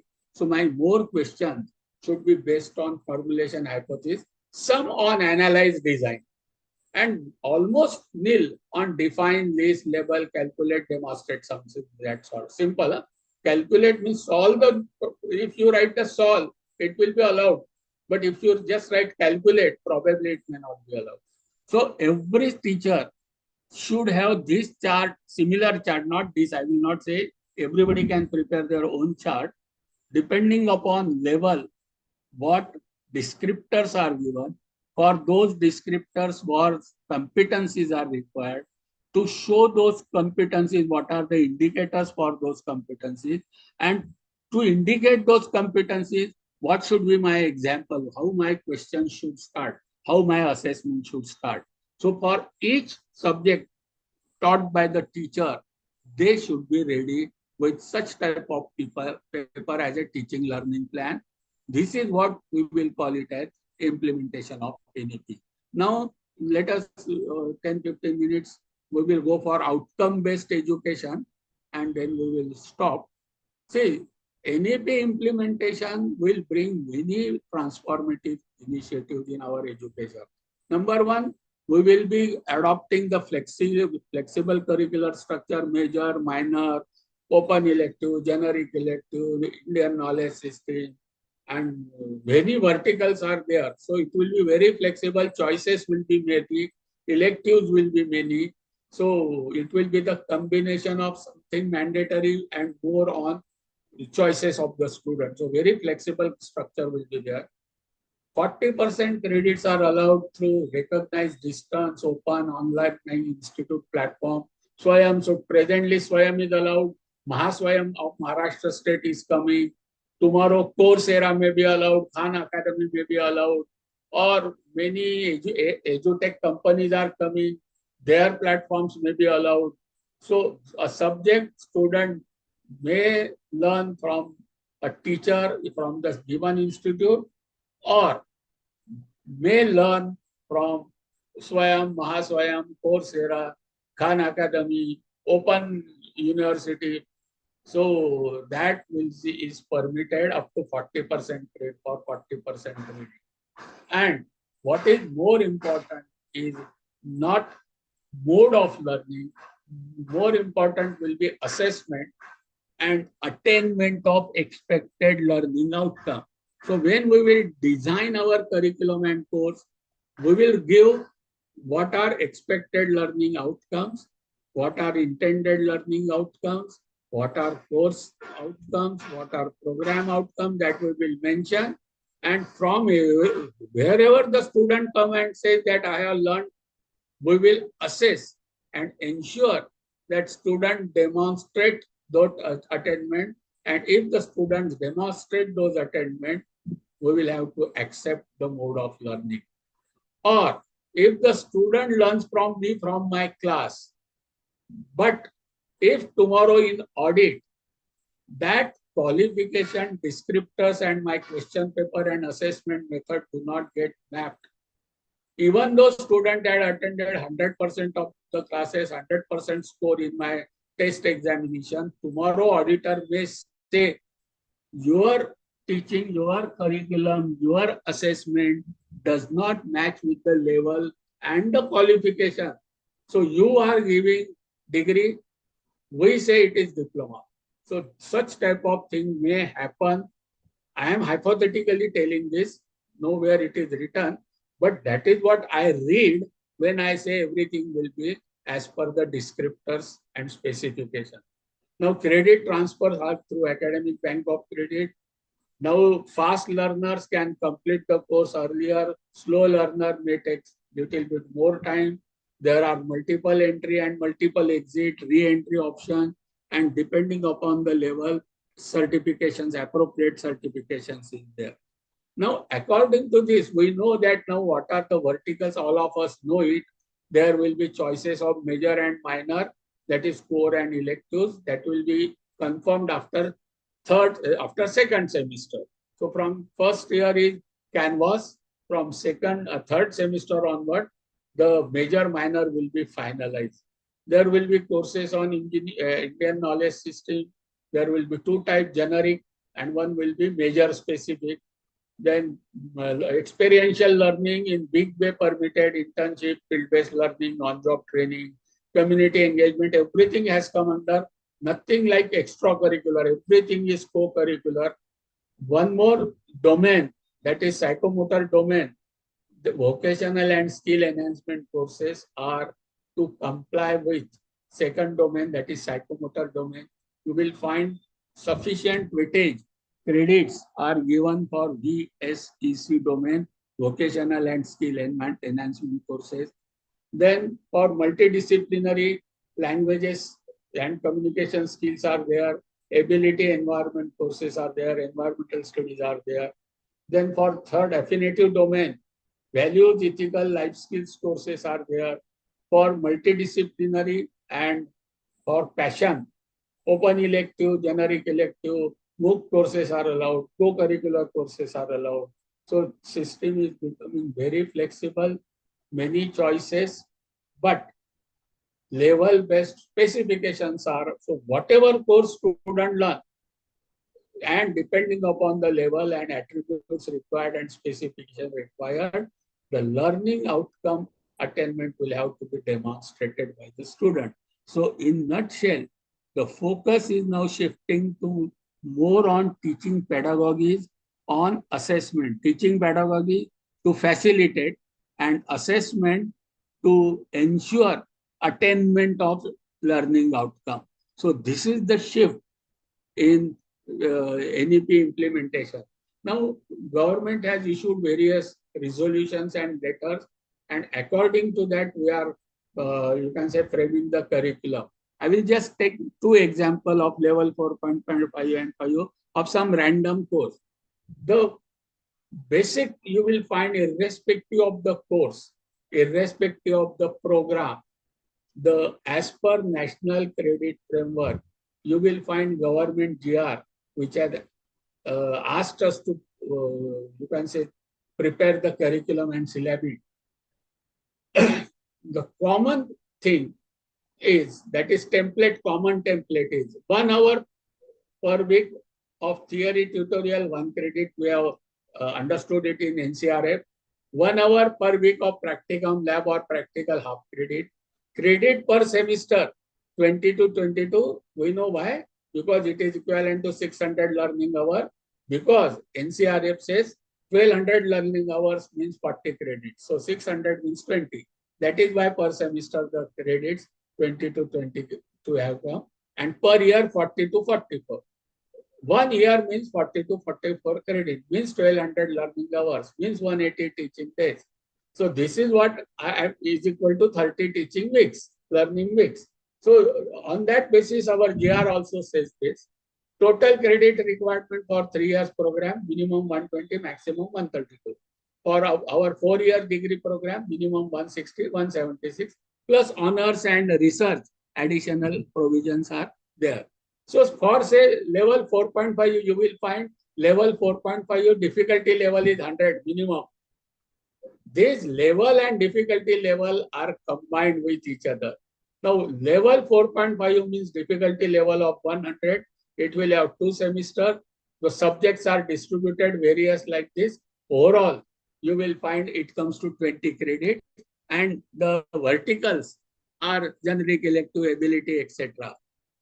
So all abbreviations are given. This is what I have taken from GR itself. So this gets aligned with whatever we have discussed for last almost 2.5 hours. So at the first, what do we mean by end of first year? Means level 4.5 crossed.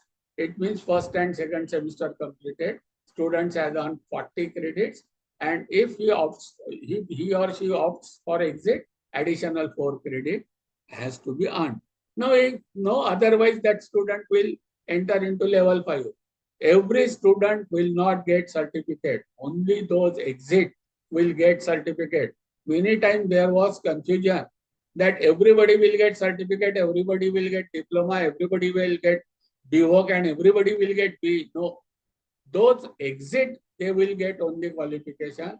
After there is a gap, minimum 2 years gap is required to re-enter into the next level. So now see the level 5, now difficulty is 200. Level 4.5 was difficulty was 100. Level 5.5 will be difficulty 300. Level 6 difficulty 400. So this is how complexity and difficulty also should go on increasing, and that should be reflected in our curricula and our syllabus. Now number of courses are given. So again you will find this thing level 5 also 2 semester together, semester 1 plus 2 plus 3 plus 4 together will become diploma or level 5. So minimum 2,400 learning hours, 1,200 of first year, 1,200 of second year, together 2,400. 40 credits of first year, 40 credits of second year, so together 80 credits. Difficulty level 100 plus difficulty level 200 is equal to diploma. So similarly, we can see that it will go to 5.5 and 6. So since it is just repetition, I have given example only for level 5, 4.5 and 5. Now last part is in 10 minutes we will do, and we will have interactive session. Most important part is now outcome-based education. Our accreditation, our everything will be based on OBE. The mandate of NEP is to move from process, activity-based, processes-based education to outcome-based education. That is why mode of learning is not important, but attainment of outcome is important. That is the statement every time it is given. So let us understand what are the key features of outcome-based education. This we have to keep in mind when we design the curriculum, when we design the syllabus, when we use the teaching pedagogies, methodologies, and we use various assessment strategies and assessment tools. Everybody must know what is formative assessment. Everybody must know what is summative assessment. Everybody must know what are cognitive, you can say, assessment and metacognitive assessment. So these things we must know, and we must know the various strategies and various tools also. So these are the important part of our, you can say, education now when we say we are implementing NEP. So let us understand something about outcome-based education, key features only. Now, outcomes are about performance. That is, there must be performer. So, learner, not only teacher. Now, focus is shifted from teacher to learner when we say OBE. So, it will be a learner-centric system, not a teacher-centric system. Second, there must be something performable, something that can be demonstrated, which can be accessible to perform. So performer should be there, performable should be there, and focus should be on performance, not on the activity or task to be performed. Procedure काय केली आणि आम्ही हे केलं, आम्ही एवढ्या activity नेल्या, आम्ही मुलांना फील्ड वर्कला नेलं, आम्ही मुलांना इतक्या ठिकाणी दाखवलं, ते म्हणजे ऍक्टिव्हिटी टास्क सांगू नका. तुमची कशासाठी केलं, what was your expected outcome, and show that students have attained, they have demonstrated the attainment of what ते काय केलं सांगू नका. See, earlier accreditation was on input. Now accreditation is on outcome, not on output. It is on outcome. So from input to outcome, that shift means implementation of NEP. So please, so it will be focus on student competency. So we are going towards competency-based education, level-based education. Focus will be on the competency of the student attained. So concentration will be outcome of the goal instead of just marks or scores. So that is why I have written instead of marks, and I have cut it, because I wanted to have our focus on that. And goals should be on knowledge, skill, and attitude, 3 domains. So learners should have and demonstrate during as well as at the end of the course. So it is continuous assessment system. So it will have combination of formative assessment, summative assessment, and metacognitive assessment. So in our system, we should be able to demonstrate use of all 3 strategies of assessment: formative, summative, and metacognitive. So all these 3 assessment and assessment should demonstrate about knowledge, levels of knowledge, Bloom's taxonomy, skills, psychomotor, levels of skill, attitude, behavior, values, ethics, and dispositions. Again, depending upon Bloom's taxonomy, what level is. This is what is the OBE approach. Now, capacity is ability. Competencies are learning achievement, and we are using the word learning outcome, learning outcome. So let us understand what are learning outcome. Learning outcomes are the interim markers of learning achievement, which the teacher has to absorb and track learning. So our assessment in many courses will be our observations. So in sports, we will have to observe and give rating 1, 2, 3, 4, 5. In cultural, we will have to observe and give it. In assignments, we will have to assess as well as observe and give our rating. In our laboratory practicals, when students perform, we have to observe, give ranking. So that tracking has to be done, observation is to be done, and respond to the needs of learner. Now, responding to the need of learner can happen only through formative and metacognitive assessment only continually. So remember, our internal assessment should be of formative and metacognitive, and end semester or end unit should be summative. So end semester will be examination, and during continual assessment will be formative assessment. And these interim markers are learning outcome. So they are the granular milestones of learning and usually progress in sequence leading to attainment of competency. So this philosophy should be very well understood by the teacher. Then only effectively NEP can be implemented. Now, there is a document, Learning Outcome Based Curriculum Framework. It is a public document given by UGC. I request those who make the curriculum, those who are in BOS, those who frame the syllabi, those who frame the teaching pedagogies and assessment, all of them should go through this LOCF document. I will just give the overall what is there in that document. So it is a framework based on expected learning outcome and academic standard, both. What is the expected learning outcome, and respect to that level, what should be the standard that are to be expected to be attained by graduates of program of study and holder of a qualification, certificate holder, diploma holder, degree holder, 4-year degree holder. So with that, what is the expected outcome which are to be attained? So this document tells about it.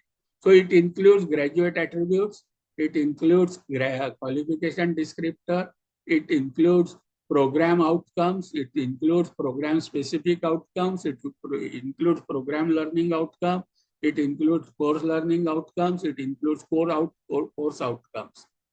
So very clear mandate in document is given is that qualification are awarded. See, credits are earned and qualifications are awarded. On what basis? Not on marks. They are awarded on basis of demonstrated achievement of outcomes expressed in terms of knowledge, understanding, skill, attitude, values, and standards expected of a graduate of study. So you will find all three domains: knowledge domain, skill domain, affinitive domain, and their expected standard. When these three domains and as per the level standards are fixed, and according to these two, when the student demonstrate the achievement, then only qualification is to be given. This is the first basic premise principle of LOCF. Now, learning outcome will specify what graduate completing a particular program or study are expected to know, understand, will be able to do during and at the end of program. See, both words are important. During the program, formative assessment. End of the program, summative assessment. In both, the student should demonstrate. Imagine the fifth pillar, accountability. Imagine the NBA and NEP, which will come now after 2-3 years when this system gets matured. So see the parameters on which they will give the accreditation or they will validate our qualification. They will validate on this. Then expected learning outcomes are the reference points that will help to formulate graduate attributes, qualification descriptor, program learning outcome, course learning outcome, etc. So the outcome-based curriculum, now when we will have our curriculum, it must have these points. Then only it will be considered that it is LOCF-based curriculum.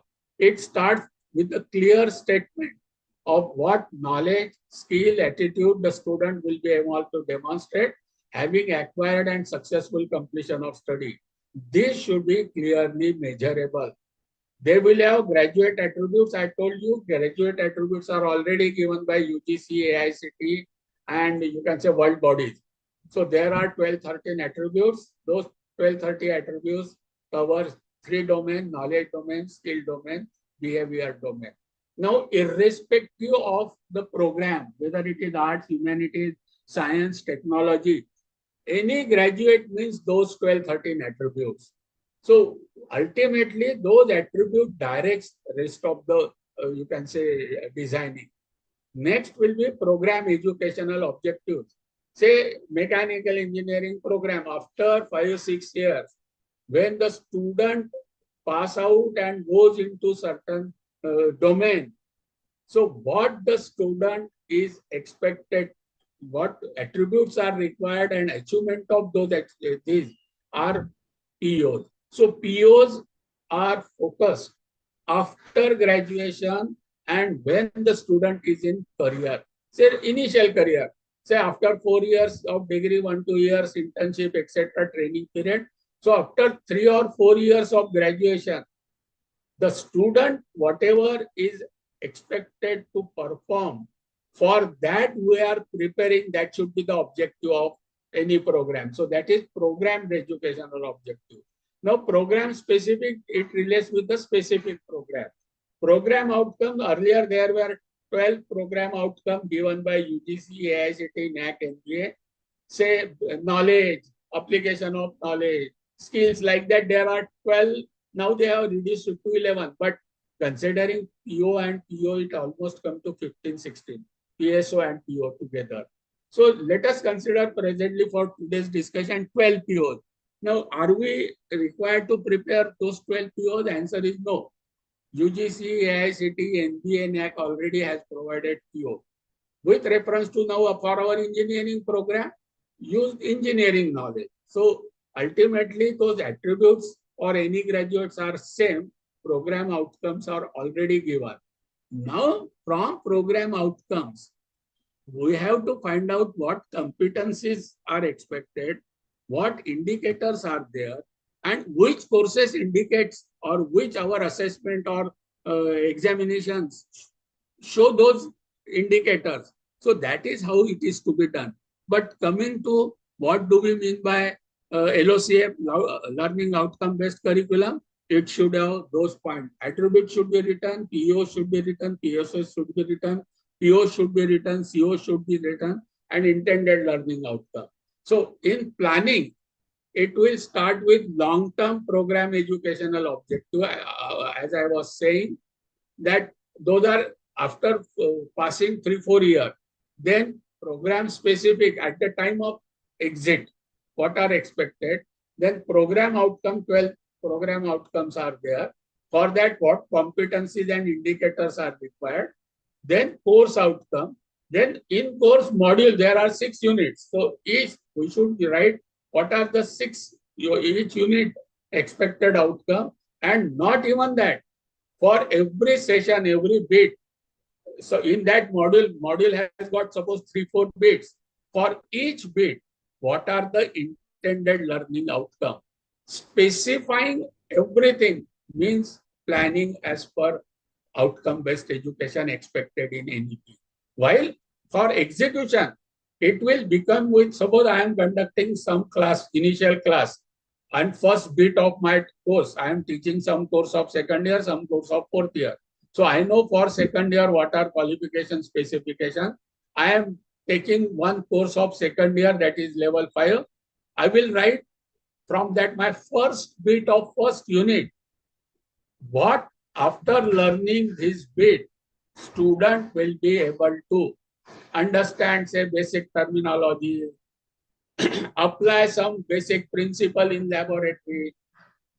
So whatever are my expectations from first unit from the student, I should very clearly specify. And after completion of that bit, it may be even for every session, 1 hour session also, you have to write sometimes intended learning outcome. And at the end of the session, you have to assess. Now various assessment tools you can use. There the technology is to be used. You may use Quizy, you may use ED puzzle, you may use fastest finger first, you may use public opinion poll.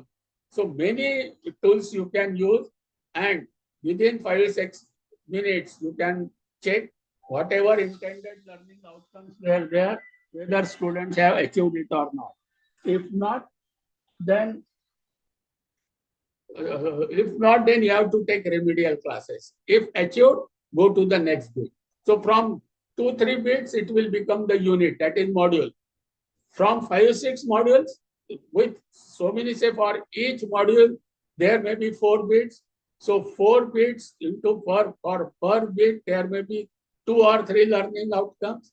So for 1 bit, 4 for 1 unit, 12, and for one course, there may be 6 into 12, 78. No, university might have given you 767 only. So those 72 you can club and convert it into 6. Now those course outcome will get related with program by competency and you can say indicators. So execution will go from bottom to top, but planning will go from top to bottom. This is what will be expected. So graduate attribute will articulate general ability. They will reflect quality and feature and characteristics of any individual in terms of knowledge, skill, attitude, and values. Any graduate attributes, qualities, characteristics, that is what are the general, very clearly specified. They will reflect disciplinary knowledge, generic skill, everything, and program outcomes from attributes. They will reflect skill, knowledge, and ability regarding preparedness for the field of study. And POs are broad-based focus student performance outcome explicitly identify after the student leave the college and living full and productive life. That is what are program educational objectives. Program specific are narrow statement that describes for various combinations offered by that institute, and PO are that those 12 narrow statement. So what student of the program are expected to know or attend by the time of graduation. So that is the difference between PO, PSO, and PO. So in case of learning, intended learning outcome, that is every teacher for every class or every bit of learning, teaching learning session, the student ABCD. A is who is audience, your performance, you should know performer is required in case of OBE. B is behavior, that is condition, what resources are being used, then what type of behavior performance you are expecting, and degree of performance depending upon level. There may be some basic, there may be some advanced. So those should be very clearly specified or to be known when you prepare the intended learning outcome. So like that, the clear specifications will be, I am giving one example and we will stop. Say at the end of first year, that is level 4.5, what is expected? Command or proficiency on broad range of theoretical practical, routine, non-routine context practical skill, factual theoretical knowledge, wide range of cognitive practicals, logical mathematical skills, presentation skills, both standard, non-standard practices. They will be responsible for their own work and expected to learn. So lifelong learning and continual improvement of performance on the job. So they will be something like trainer or master technician. They will carry out the job role, expected to be able to communicate clearly in speech, writing, some mathematical calculation, and some IT skills. They should be able to collect data, organize information, communicate logically. They will solve problem by selecting, applying methods, tools. So these are the complete specifications of level 4.5, that is certificate level. And as we go, level, say suppose higher level. So you will again write it for higher level also. So these specifications are already given in NSQF, NHEQF. We have to only modify as per our program and prepare these specifications. And these are the basic specifications, attributes which are expected, on which what type of competency is required, and for that competency, what type of theoretical, means cognitive, psychomotor, and behavior knowledge is to be given. So this is the principle of outcome based. Now, depending upon the learning level, only one slide I will show for assessment because time is over. So generally, remembering, understanding, applying, and analysis, our continuous evaluation, that is formative assessment or summative assessment or metacognitive assessment, can be used. While for analyzing, evaluating, creating, they cannot be done in fixed hour examination and assessment. Generally, they are done through course project, mini project, minor project, or capstone project. So these are the assessment strategies to be used. So this is overall, you can say, picture of, you can say, NEP and its implementation. I know each module you will understand in coming 10 days in detail, but my expected outcome was, I expect that you are now at least aware of concepts, what are the various frameworks, and for implementation, when we are going for outcome-based education, how credit framework, qualification framework, and curriculum framework, within those templates, within those designs, we have to fit ourselves and give justice to the student, because at some time, the pillar fifth, that is accountability, will take its head up, and probably that time we will not have time if we have not planned and implemented in true spirit this NEP. Thank you. At the end, I express my sincere thanks to Honorable Vice Chancellor, Pro Vice Chancellor, our Director, Dr. Atik Sir, our dear friend Ankit, my friend Dr. Sambe Sir, our principal, your management, and learned audience who had shown patience for so much thing. Now, I think sometime we should keep, if there are any questions. Otherwise, I put my case down. Thank you. Thank you very much, Sambe sir. Thank you, sir. Just a minute. I would like to say something. Yes, yes. Yes, sir. On behalf of everyone present, I would like to extend my heartfelt thanks for your insightful and engaging session on NEP.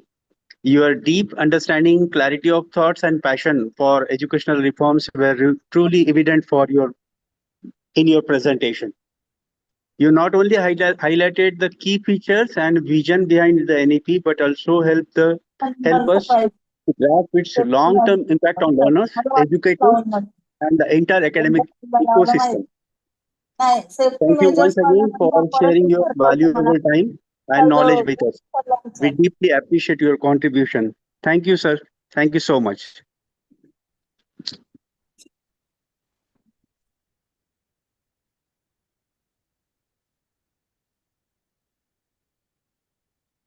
Thank you, sir. Thank you very much. Thank you.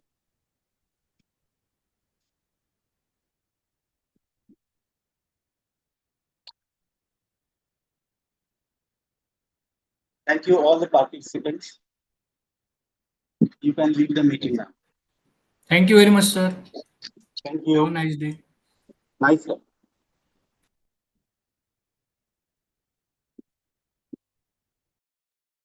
Sir, thank you very much. Should we stop? Should I leave now? Yes, sir. Yes, sir. Thank you. Thank you. Thank you. Thank you so much. Thank you very much, sir, for the wonderful session. Sir, thank you.